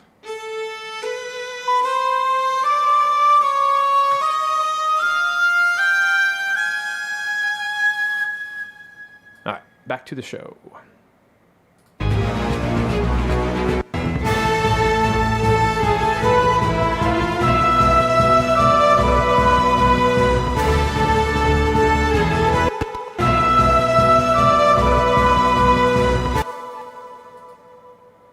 cut the strings out a little bit.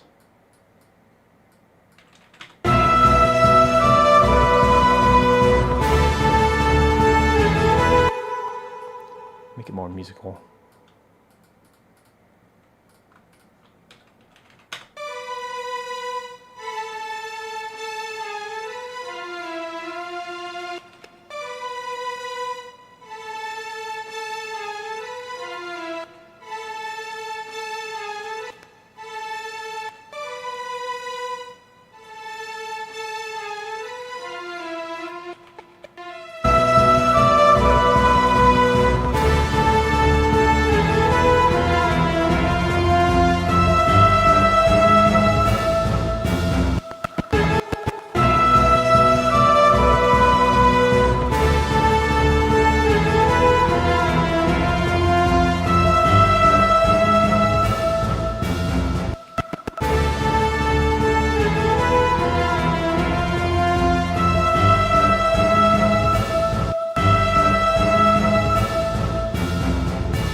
Gosh, does that pick too?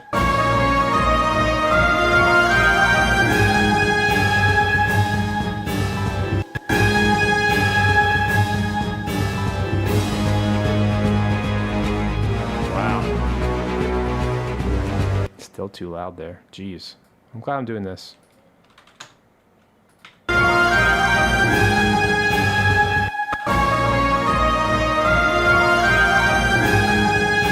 It's really that note that's causing it. I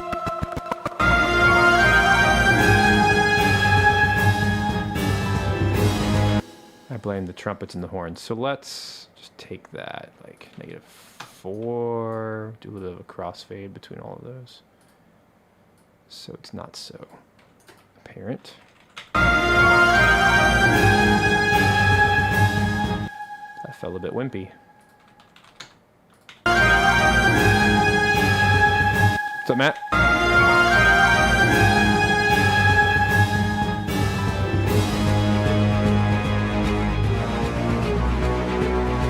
I hate that having to keep turning down the mix, the global.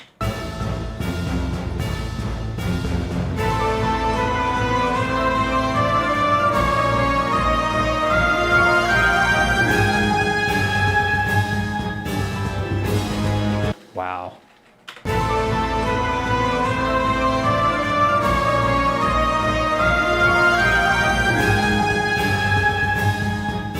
Seems safe now at -0.3. It's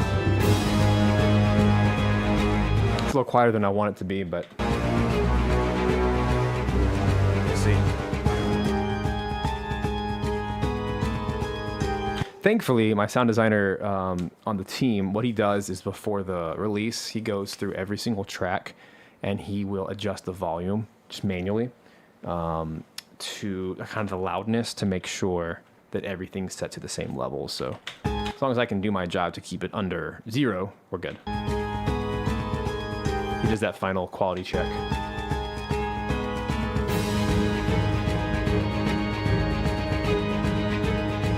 We're still in healthy, like -9, around that range.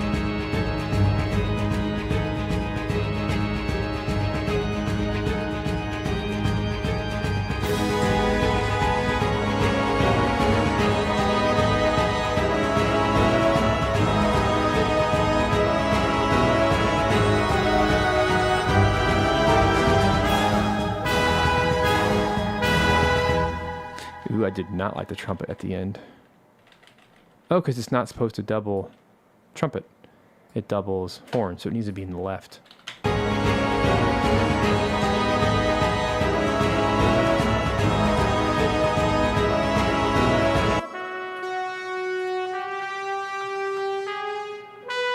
Whoops, I did not do this part at all.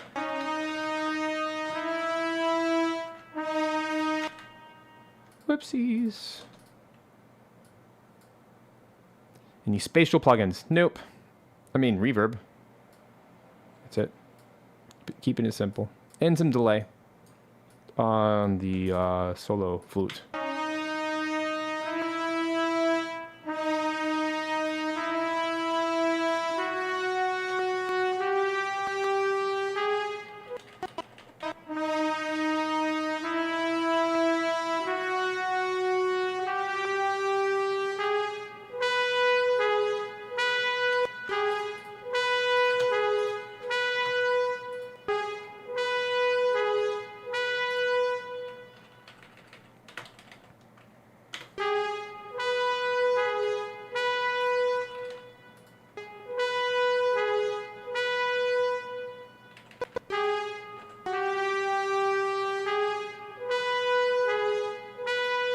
See how sloppy those legato ones are?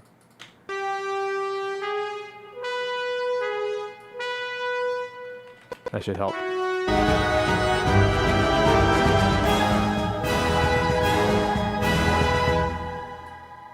Still turn it down a little bit.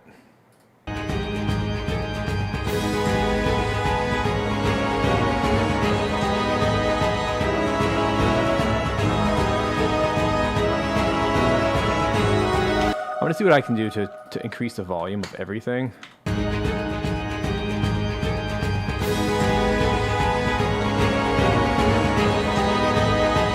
That feels better.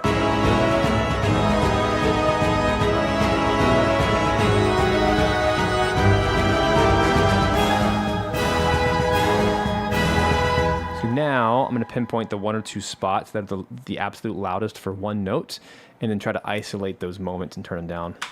Which is like compression. I just want to do it manually.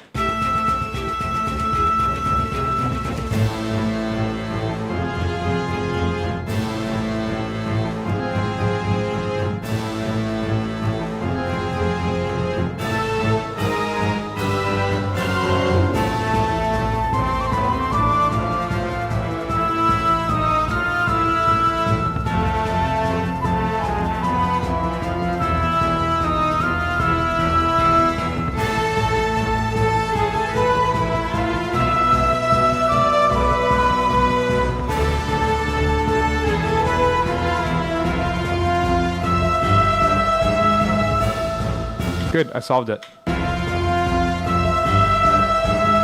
Now I did is I went just to a few instruments that felt slightly too loud, and I brought them down by 1 dB, and collectively, they now prevent the peak, which is great, because now it's at negative 0.2, which is what I want it to be.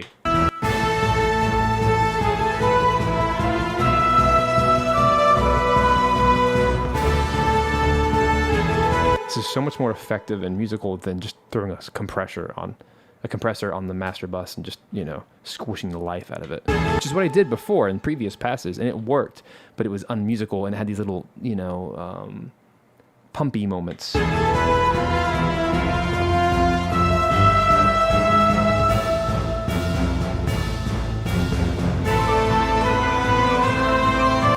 All of that sounds too loud, so I'm going to bring it down, negative 0.5.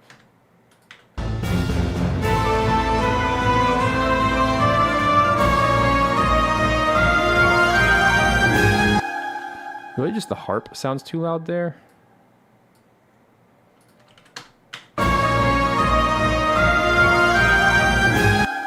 It almost solved it.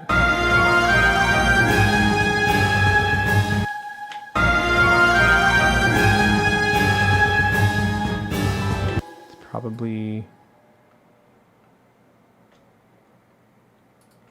this as well, the choir. So I'm going to take all of these ending notes across the board. Let me zoom in, I can't see. Look at this. Take all of these ending notes. They're crossfade, so it won't sound weird. Let's give all of them just a little bit. Put them all down. Let's just try 1 dB, see if that solves it.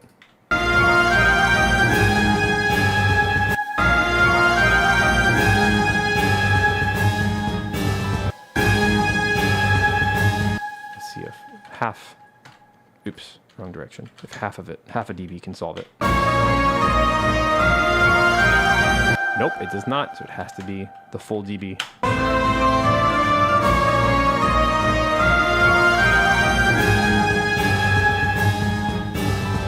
Cool, problem solved. Without screwing up the mix. Just brought the loud notes of the melody down slightly to make it more musical and to stay within the limits of volume. So yeah, you don't have infinite volume. You have to play by the rules or else it'll peak. Cool, so I'm very happy with that now. Let's get this thing, I'm gonna do one more pass in the room so I can hear it.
the test.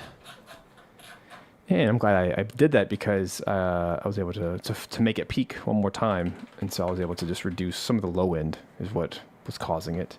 The low brass and the low strings, there was a little bit too heavy throughout. So by dropping those half a dB each, it kind of collectively reduced it to where it's all under 1. I mean, all under 0, which is what you want. Okay, it's ready for export, and thankfully this one is pretty easy. There's no 2 times. It's just the same thing. And I just realized there's a complete key change in there that I don't even know how I did that. But it works so well because here at the end.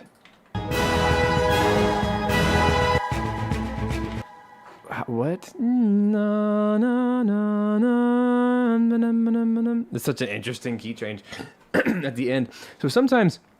One of the guys in VGMA was asking recently about, how do you do a clean key change, in a piece of music? And honestly, sometimes you don't want to. You just want to just do it. And it helps to separate the sections, and it feels nice when it gets back to that loop point. So I'm happy with it. So let's export that, and let's keep trucking here. We're almost done. There's light at the end of the tunnel here. Okay, Kippy Battle. Let me copy that. Info there. It's ready for shipment. Make sure we're still locked and loaded here, and I'm going to export. Here we go.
Get my crap. I was talking and nothing was coming out. I'm sorry. Let me try again. What I was saying is right here, A minor, this transition, that's the key change that I chose. A minor to B flat minor to G sharp minor, and then when it repeats, it's back in A minor. So very interesting music theory choice there. I don't know why I did it, but sometimes you just do stuff for fun because it sounds cool. All right, so now let's make a loop out of that. Hey, not bad. We've already knocked out three mixes in one sitting. That's pretty good. That's very good, actually. So now Kepri Battle, we're going to set it to 152. That. Sweet. And then over here, thankfully there's no second time. We just plop it right there.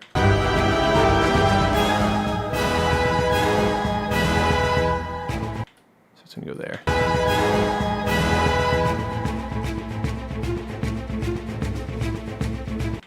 Cool. It's a fun groove.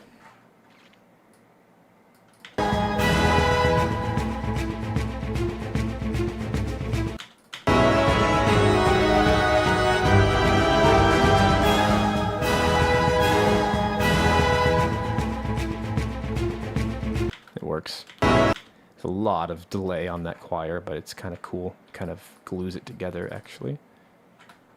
If it was in a different key. Oh well.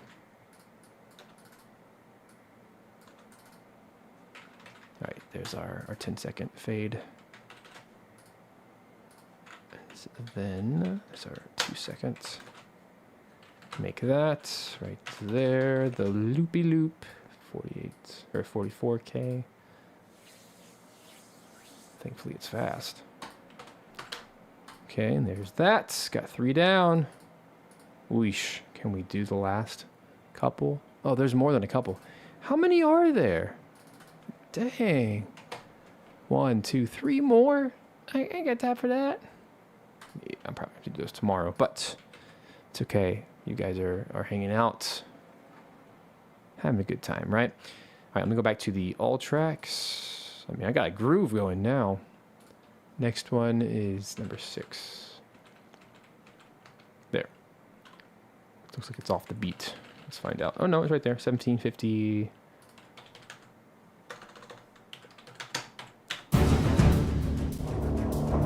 Oh, yeah, I forgot about this one.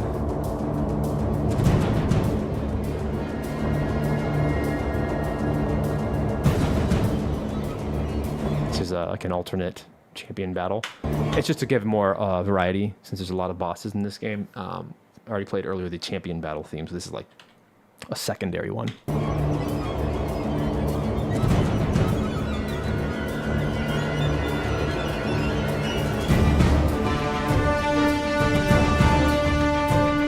We're going to make this right here, the reverb tail. 2, 3, 4. Let's go ahead and call it version 4 live. And what's new? We have a trumpet in this one as well. So let's focus on that for a second. Like before, hope you guys are enjoying this process. Let's see, trumpet. Here's all the new stuff. It's like before. It's 100%. Following the French horns again. So I'm going to focus on that for right now, which is this track and this track.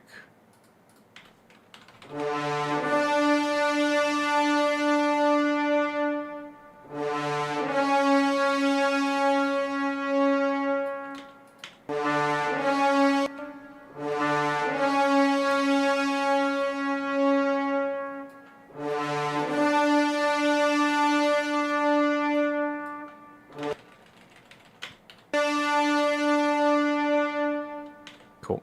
So let's give some breath.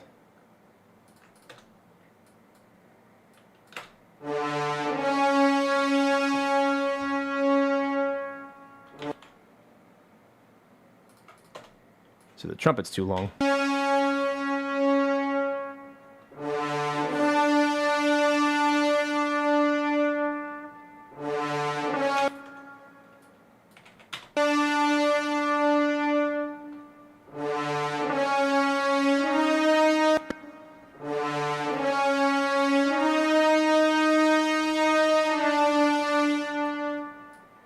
Not bad. We almost got it.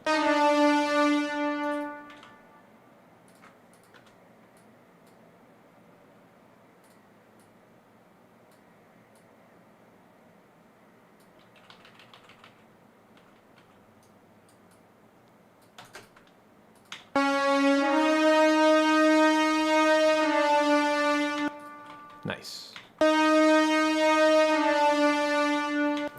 Hey, yeah, this is music for a game. This is for Aethermancer, which has been out since fall of last year, but there's a big update coming, and so I'm actually refreshing all of the tracks as we're getting closer to the final full release. It's currently in early access, but a large portion of the game is done and playable. Also a demo on there you can try.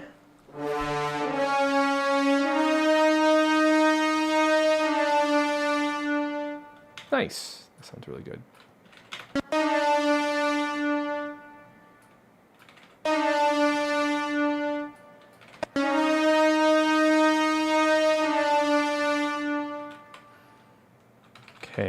And by the way, while I'm here, I'm going to turn everything down a lot.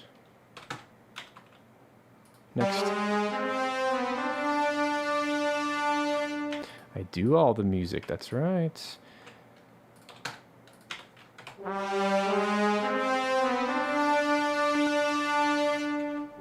So this is where having all those breaths are going to be really important. So I'm putting all these little pauses in to match the live trumpet. So the MIDI horns can follow along and we can get all those nice entrances, especially like right here. That really, really sells it. Like that. So this is really where the magic is, blending all this together.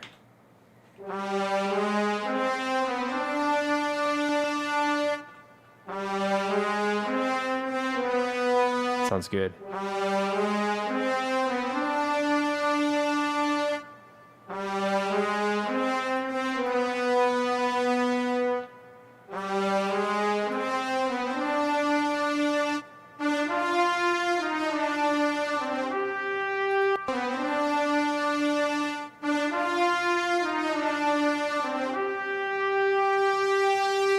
So here's a moment where it would be wise to do a fade in to kind of match what the horns are doing with the mod wheel. Yeah, like that. Cool. That sounds really good. Especially when you put it all together.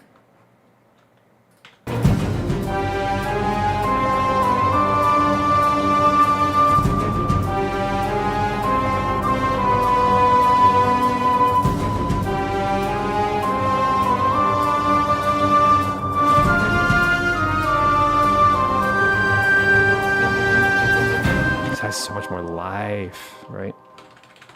I do not use Halion for any of this. Yeah, like all the brass stuff mostly is actually from 8Dio. There's a really good one called New Century Brass, which I like to use, but I'm using some live instruments too.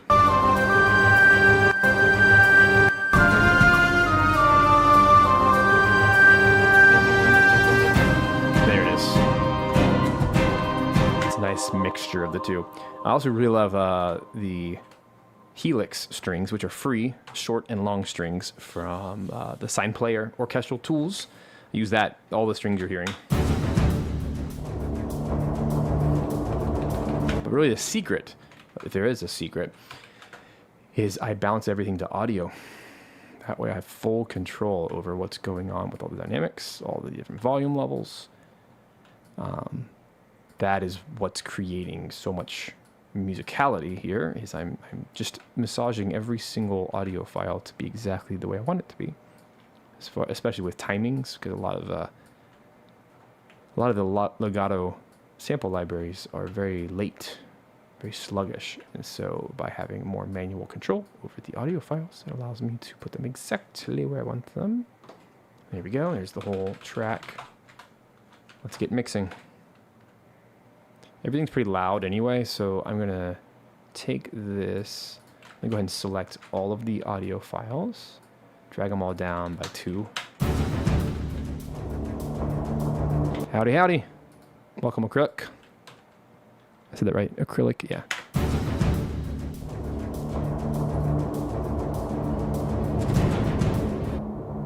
That's cool, but loud.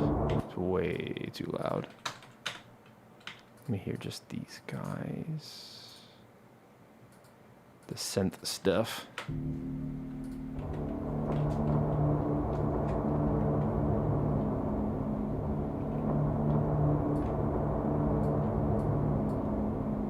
It's cool.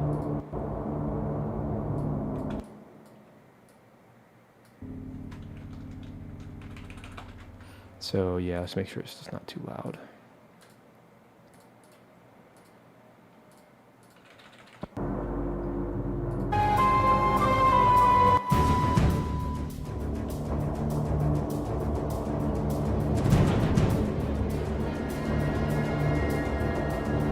That's nice.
cymbals are quiet.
Nice. The only thing I don't like is this. I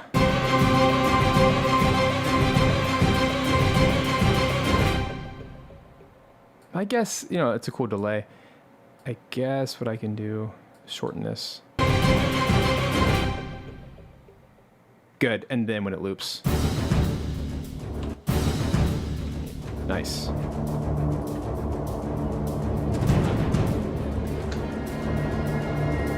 Let me mix in the room.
finally have a mix I'm happy with that works well in the room and with my headphones.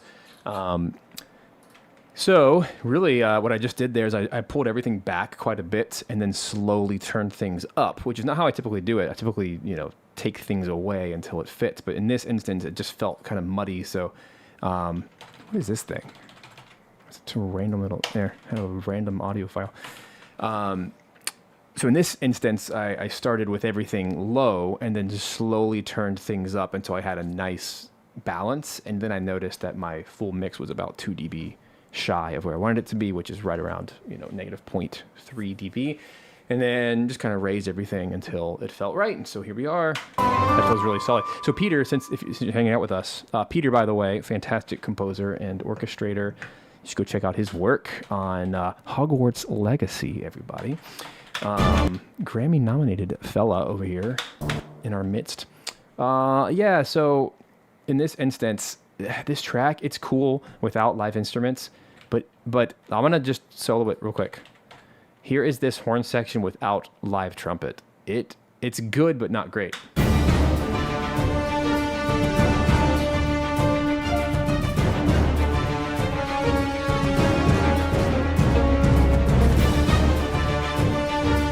See, it's not bad. It has like the body and the presence and like that nice full ensemble sound. But the second you add this little trumpet, it's so simple. Just these little notes. Because it's very forward and obviously recorded in a small room by a solo player with a lot of reverb on it, you put these together and now it has attack. So simple, but it just makes it.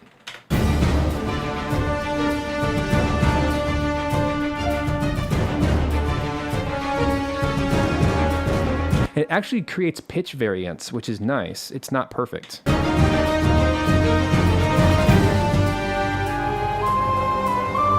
of course, having like a live flute on every track is so cool as the feature. And there's a lot of live violin and nickel harpa on here as well, and some clarinet at different spots. So it just creates depth where there wasn't depth, which I'm a big fan of.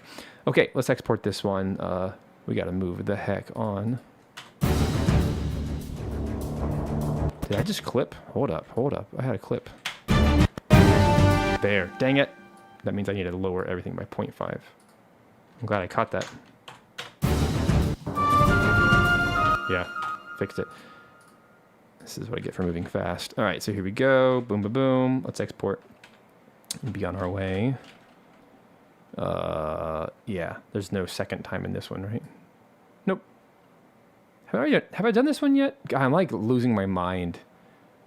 I have not done this. No, I did Kepri Battle last time. Jeez, this is what I get for doing 1 million tracks in a day. Here we go.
Thank you so much, Michael. That is so kind of you. I really appreciate that. I will use that for coffee.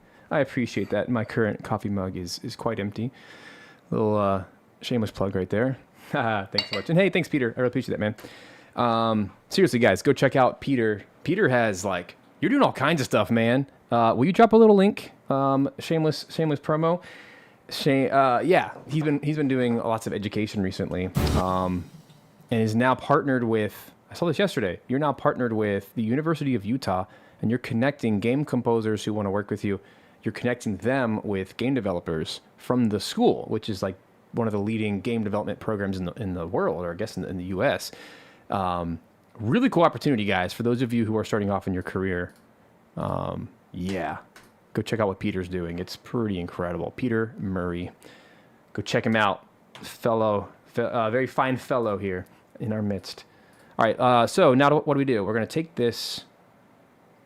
I love Audacity so much because it's... I know you didn't come to promote, but I'm going to promote for you. Here we go. 100 BPM. Boom, boom, boom. Hey, Micah, will you find a link for Peter Murray and pop it in the chat so other people can see it? Since he won't do it himself. Here's our loop.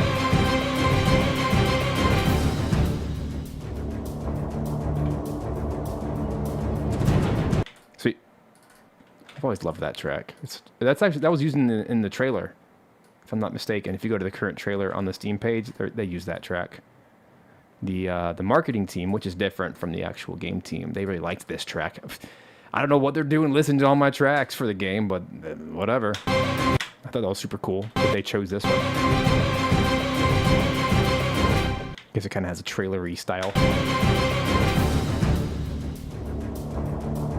Yeah, because you can like talk over this part. Imagine a world of monsters taking over. Form your team. Insert battle. And conquer the Aethermancer. And then there's like a main theme. Yeah, that does. It's basically a trailer track. Whoops. My bad. I've done a lot of trailer music. So it just kind of comes out, I suppose. In a world.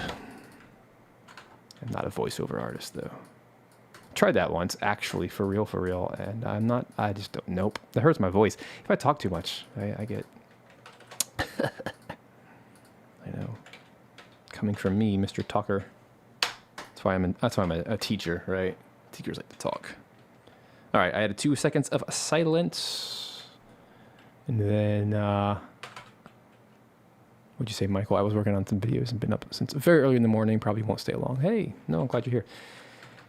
I'm almost done. I'm almost out of juice here. Not bad. I mean, I just knocked out like 5 tracks. Jeez. This is more than I would ever do in a normal day. Usually after like 2 or 3 hours of work, I'm done. That's all I can handle. I love composition stuff, but it's very mentally taxing. Okay, so that's number 6. There's the loopy loop. Is it just me, or are all these MP3s starting bad? What's happening? There it is. I think it's just my playback app. Okay, anyway.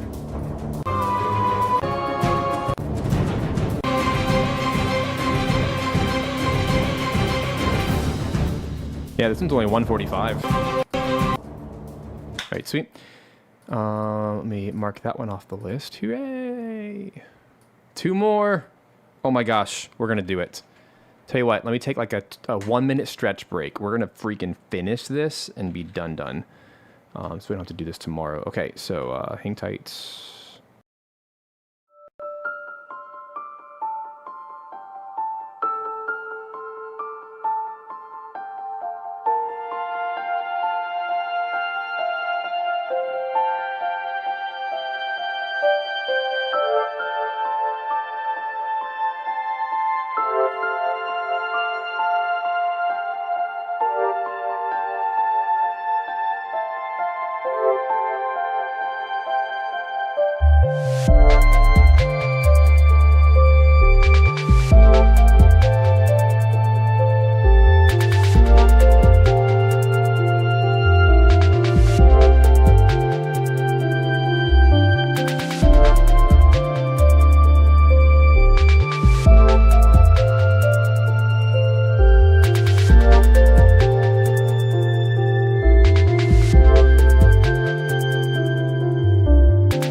guys, we're moving at full speed here today. Trying to get the last couple tracks in before the big update next week. I have to get everything done by tomorrow, so including Wise, which, there's that part too. So let's keep trucking. So 31 is the next one.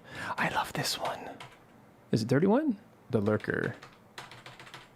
There's the one. So I'm gonna just move at lightning speed, try not to talk too much. Yeah, right. Okay, this one is off. So I need to how do I do this? Think. 6-4 and then 4-4. There it is.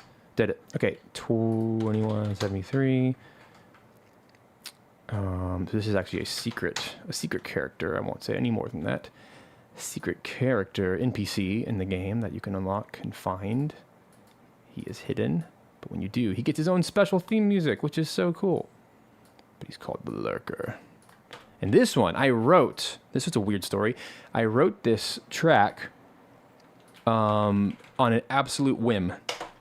This track was not supposed to exist, but I had a few extra minutes with the nickel harpa player, like literally a few extra minutes of recording time. I think I had 2 hours to record with him. We got through all the tracks, and then there was a few minutes left. And then I literally, on a piano, played ba-da-ba-da-dum, ba-da-da-da-dum, boom, ba-da-da-dum, ba-da-da-da-yadum, ba-da-da-dum, ba-da-da-da-dum, like a little Beethoven sonata. Da-da-da-da-dum, ba-da-da-dum, ba-dum, ba-dum, bum, bum, bum, bum, bum. That was it. Cinnamon audio recording. That's it. And then he's like, yeah, cool, let's go. Just shredded. And then I wrote the rest of the track around it, literally based on his audio recording. And I just thought that was so much fun. I never do that. It was just a spur of the moment thing. And then the dev team had no plans for this, but I'm like, but he's such a cool character. Like, he needs his own theme music. And that was it. That was the story. And it actually made it into the game. And I'm just so happy about that. So you never know, guys. You know, just being a creative problem solver, you never know. So the only thing new on this one is, actually there's two new things. There's a live flute and a live clarinet. So yay, this track's gonna like be really cool now. This one, yeah, it's just weird. I feel like I dreamed this track. Like, I didn't write this track. It wrote me. Do you guys have any tracks like that? That you're like, I have no memory of this. And it just exists. It's like it always existed and I just like notated it. It's pretty wild, honestly, that how well this came together in the last like second. And I've done that before with another game called Aeroduna, where I wrote for a live string ensemble minutes before the thing went live, basically. Same thing. Went to the piano, played some chords, grabbed some sheet music, and slapped it on there and sent it across the universe, across the sea, in Budapest for them to record it. And then, like, literally, the dev is sitting there on the live Zoom call with tears in their eyes, like, what just happened? And like, this is gorgeous. What's happening? Because I took the main theme and like transposed it for strings and whatever. It was pretty cool. Anyway, just life as a composer is wild. Okay, here's what I need to do before anything else is I need to export these as audio. Works for me. Let me bounce that to audio, get it in its proper lane here. Same thing. I like to just make sure they work. That the MIDI's not screwed up. That way, like before, I can work with the audio. So I'm just kind of quality checking here real quick, because this has not been a final track yet. It will be in the game, I guess, tomorrow, officially. Just making sure there's no like random MIDI floating around. Okay, cool. So now that's easy. That makes my job really, really fast. So now all I have to do is select the audio regions I want within my looper bars there. What is this thing down here? What is that? String sustained. That sounds important. Why is that muted? Oh. What the heck? This entire track moved. That's why. It's supposed to be there. And what the heck? Hold on. Let me see if there's any other use of that track before I delete it. Don't recommend deleting things. What's the difference? Ugh, so it's negative. I have to do some math. Hold on. These 3 need to be negative 3. You don't have to understand anything that I'm doing right now. I just needed to, I was just consolidating my audio regions into one track. Okay, cool. There, solved. Got it.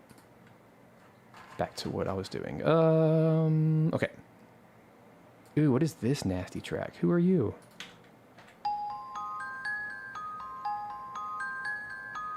I don't even know what this is. So we're not going to use it. I'm going to copy this. What I've been doing is replacing all my Celesta tracks with the Museo one. It's so much cooler. So much cleaner.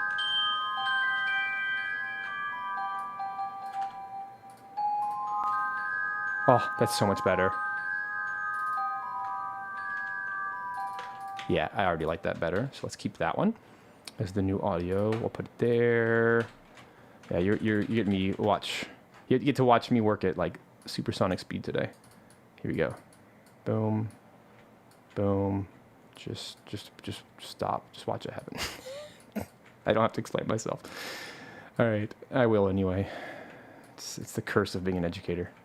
I can't not explain myself. I am excited to have this live clarinet though. It's so much fun. I love clarinet. I used to hate clarinet. Now I love it. I don't know why I ever hated it. I think I got introduced to a lot of bad clarinet growing up. Just people who couldn't play in the school band and whatever. I was like, that's an annoying instrument. But now that I've met people who can actually play, yeah, the Museo Celeste is the one used in the Harry Potter movies. All the John Williams guy. Really, really good stuff. Check it out. I forgot the guy's name, but it's in their catalog. Okay, selected events. Booyah. Yeah, Museo has gotten very good. It was already good, and it's gotten better. They have some really, really good stuff in there these days.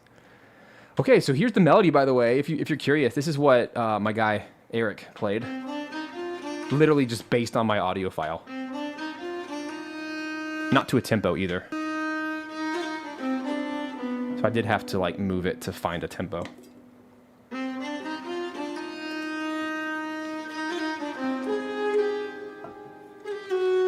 That's so fun. And you can kind of hear the chords. At least I can. 2 a 7, 2 a 1, 2 a 5, 2 a 7, diminished chord, 1 5 chord. So just like that's kind of what was in my head, just based on playing 5 million Beethoven sonatas. I'm a pianist first and foremost, so Beethoven is like baked into my musical identity. Here we go. Ooh, it's like Dark Souls. I'm a fan of this track. I don't even remember this track. I wrote it so fast. This will be fun mixing. So again, this is like the hidden NPC. So good luck finding him.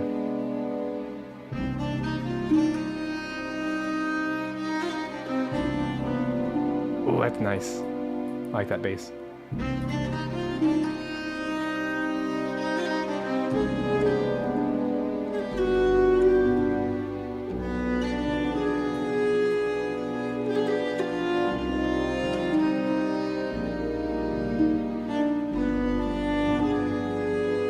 What's up, Jew?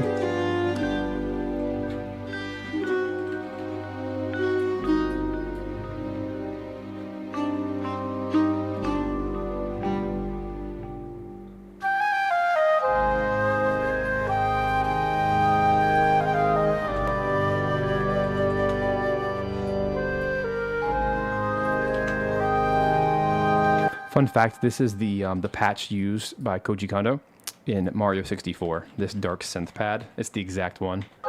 Using the Bowser tracks for my VGM nerds. It's from an old CD-ROM called A Poke in the Ear with a Stick. That's literally what it's called. And it's where he got all of his like coolest sounds from Majora's Mask and Ocarina of Time, like that crazy bird sound and the African, like all the crazy ones. They're from that CD-ROM. So I got it, and I'm like, this is so cool.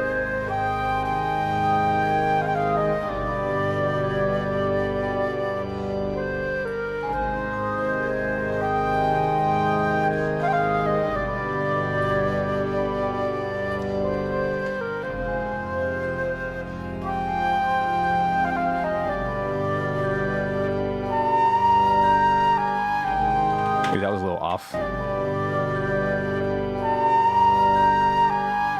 It's cool, but it's sharp. Let's make that. Can you go more than 40? No.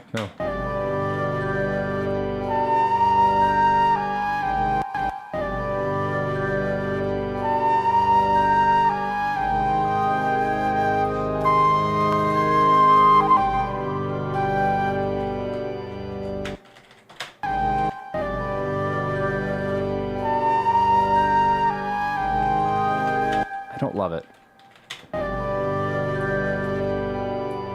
Here's how the original. Here's how you played it. Yeah, he actually played it better than what I had edited. I like that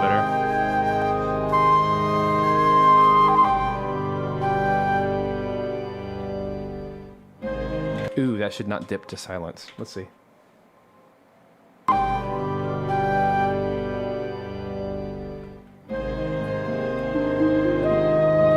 Here's what I'm going to do. I'm going to make this little ending quieter,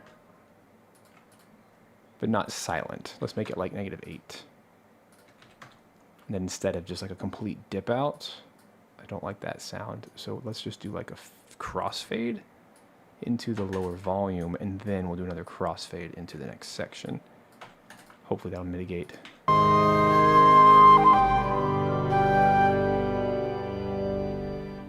There it is. Ooh, that sounds so much better. Yeah.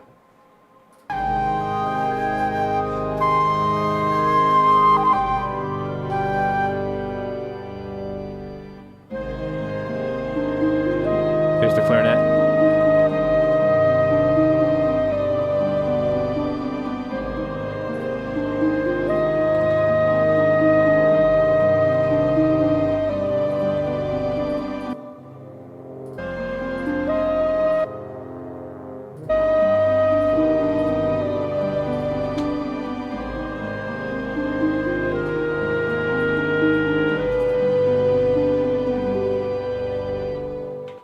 So I wrote the rest of this track around that original little thing. So this whole B section came after. Ooh, ugh, yuck. So how can I gently... I wonder if these...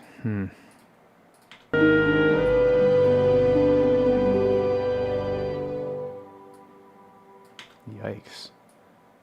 Maybe what I can do is cut everything. Let's do a grid. Cut everything at the bar line like this, and then just have an equal cross or an equal fade out for all of them. Maybe it's fussing with me. Why can't I do that? I don't know. Maybe because the time stretch. Yeah, probably.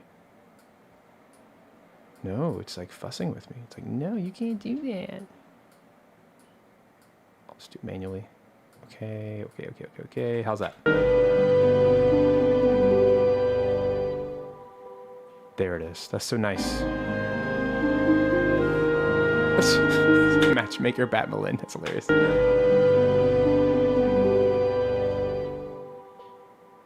That's hilarious. Clarinet sounds... Yeah, it just needs to be shortened. Oh, it has like a little blip at the end, that's why. Found it.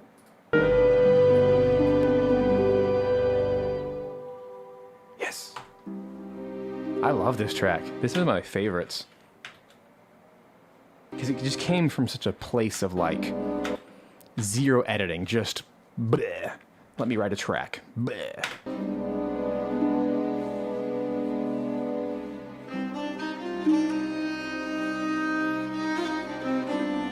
I don't feel like this one needs to be like bumped up in volume. It feels pretty good.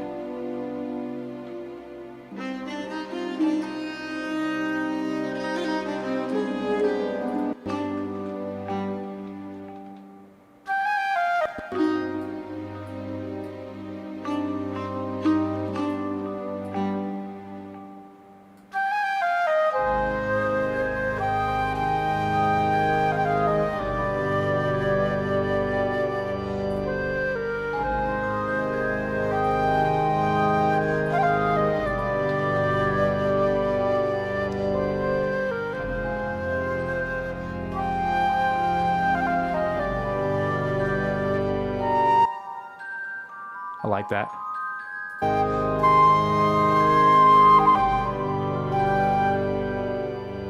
And make sure it lines up timing.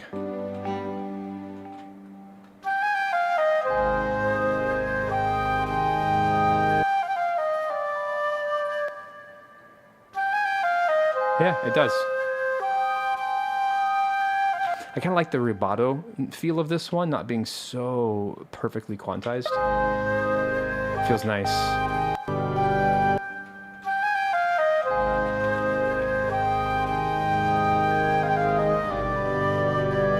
Yeah, it's such a cool blend. This Mario 64 pad mixed with organ has been a really cool combo in this soundtrack. There they are together. There's the pad by itself. Pretty low in the mix.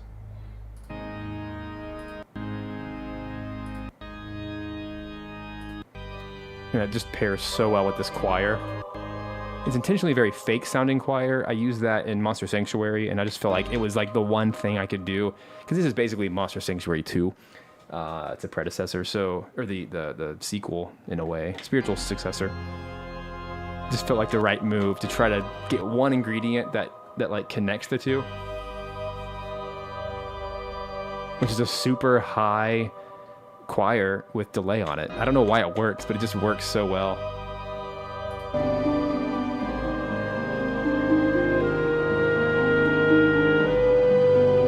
Let me do the room test real quick.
All right, let's get this one exported real quick lack. That felt good. I made very minor changes. The flute just felt too loud for the most part in the room. Didn't feel that loud in my ears, but that's why I do both. I gotta check it both ways. It really, really helps. Okay, I think we're ready to export this guy here. Let's do it.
Ha, that's right, yes.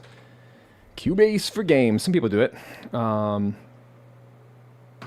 this is new and new. All right, let me make the loop for The Lurker. I really love that track. It's just so warm and pretty. Very dark. That's actually some of my favorite stuff to write, that kind of thing. Just really, really, I don't know, dramatic, I guess, is the right word.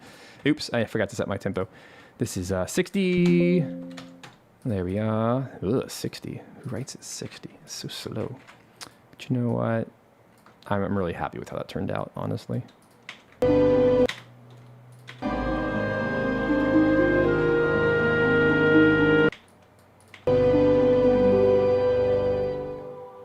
it is. Beautiful. Take it again. Copy and paste. This is basically what we do in Wise anyway.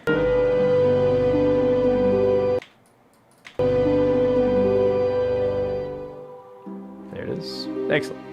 All right, we're going to take this, make it 10 seconds. This away. Ah, too much. All right.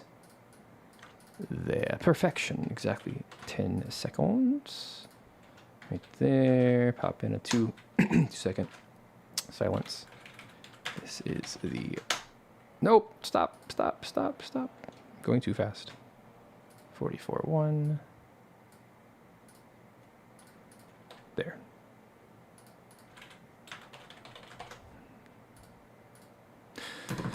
Okay. All right, guys. I am so out of time. There is the Lurker. Make sure it works.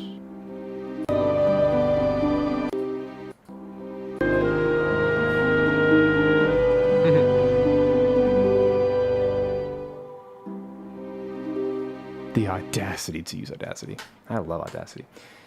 It's so wonderful for quick edits like that. Okay, that one's done. Now, the final today. Gosh, guys, I really wish I could like jump into Wise with you today. I do not have time.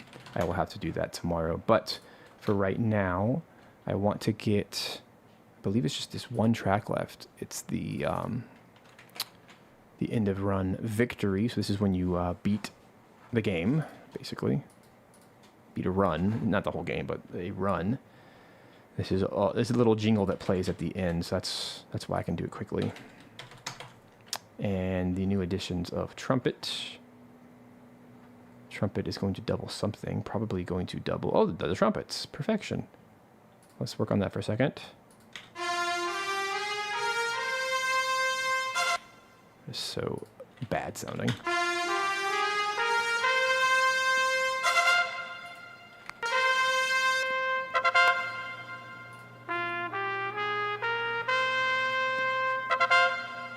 It sounds cool to have a live.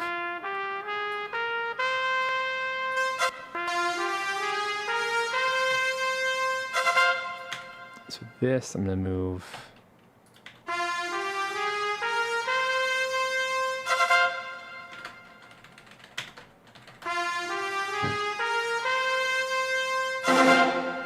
Holy loudness.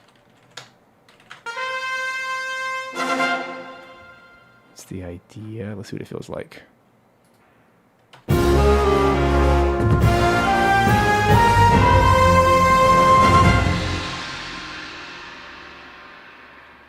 Whoa, that reverb tail is so much longer than I thought it was. So I need to,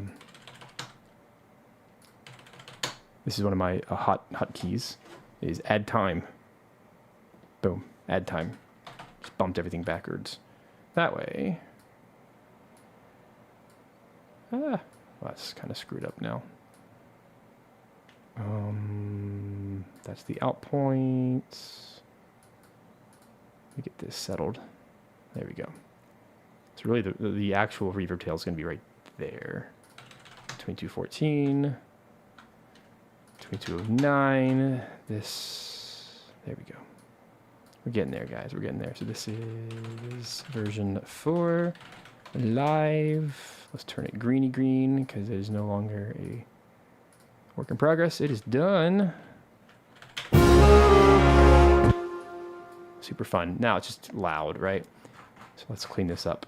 So all I have to do is take the instruments that I need to work on ever so quickly here. That trumpet adds a lot. And of course the flute just always adds a lot. Having it live like that. Simple little jingle. But I still got to mix it like any other track. Same process. Currently it's way too loud. Okay, selected there. No, why did it do that? Dang it. Okay. Undo. Somehow it like deselected. There. That's what happened last time. Sorry. I'm way over time and I have a meeting in a while. Not too long, so I need to hurry up.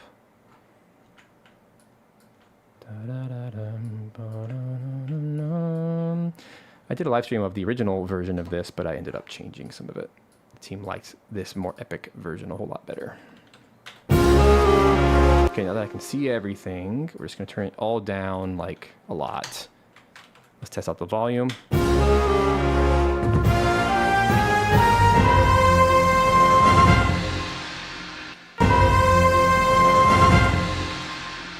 So I feel like the ending's too loud, especially that gong. It is so loud. So the way to do this, do a little crossfade here. Not even a crossfade, but a fade out. Basically, I want to grab the final notes of each and decrease the volume of just that note.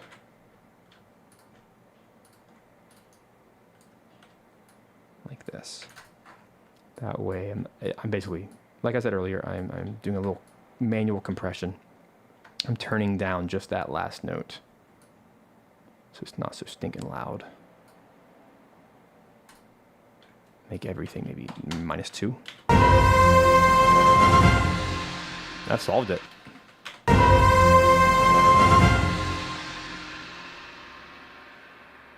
Jeez, that gong is no joke. Let's just keep it. It's a nice ending, very dramatic, and more music will play. It'll fade into some other tune, or whatever. So it'll crossfade well.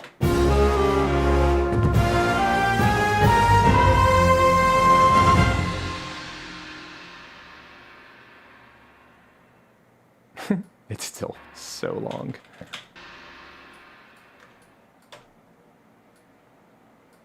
Yeah. Oops. I'll play that one for you. This is if you lose the run.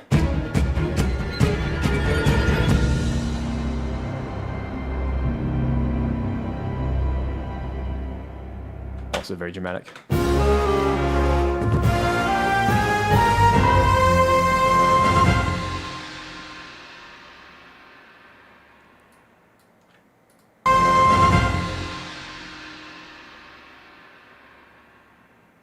There it is. That sounds good.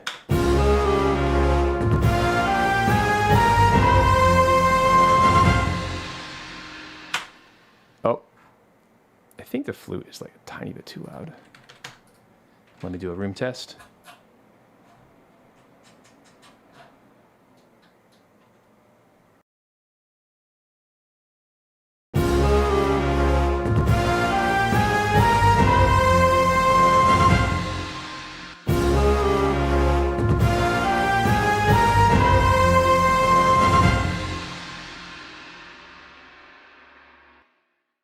It's perfect. Let me export.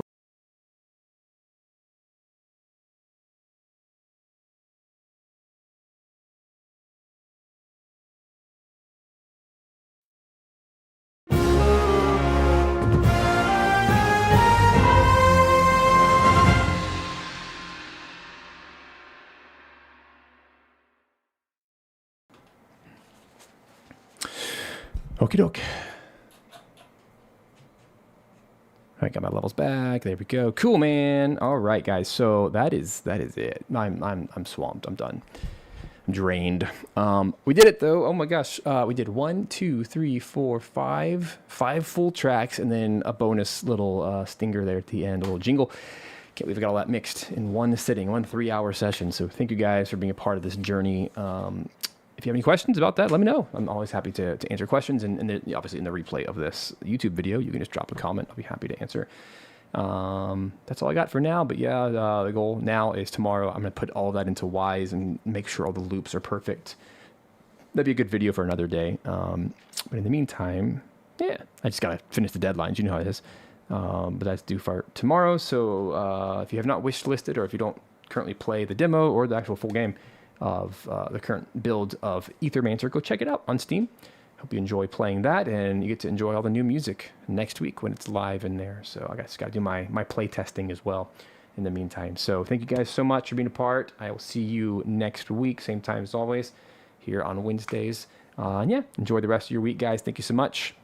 And if you want to learn how to do what I do, come check out videogamemusicalliance.com. I'm going to type it out just in case anyone cares for such a thing. And they got lots of courses and coaching and community and all the good things there for you guys to check out and learn how to do this and actually make a living doing it. So thank you guys. I will see you next time. Thanks everybody hanged out with us today. See ya. Bye-bye.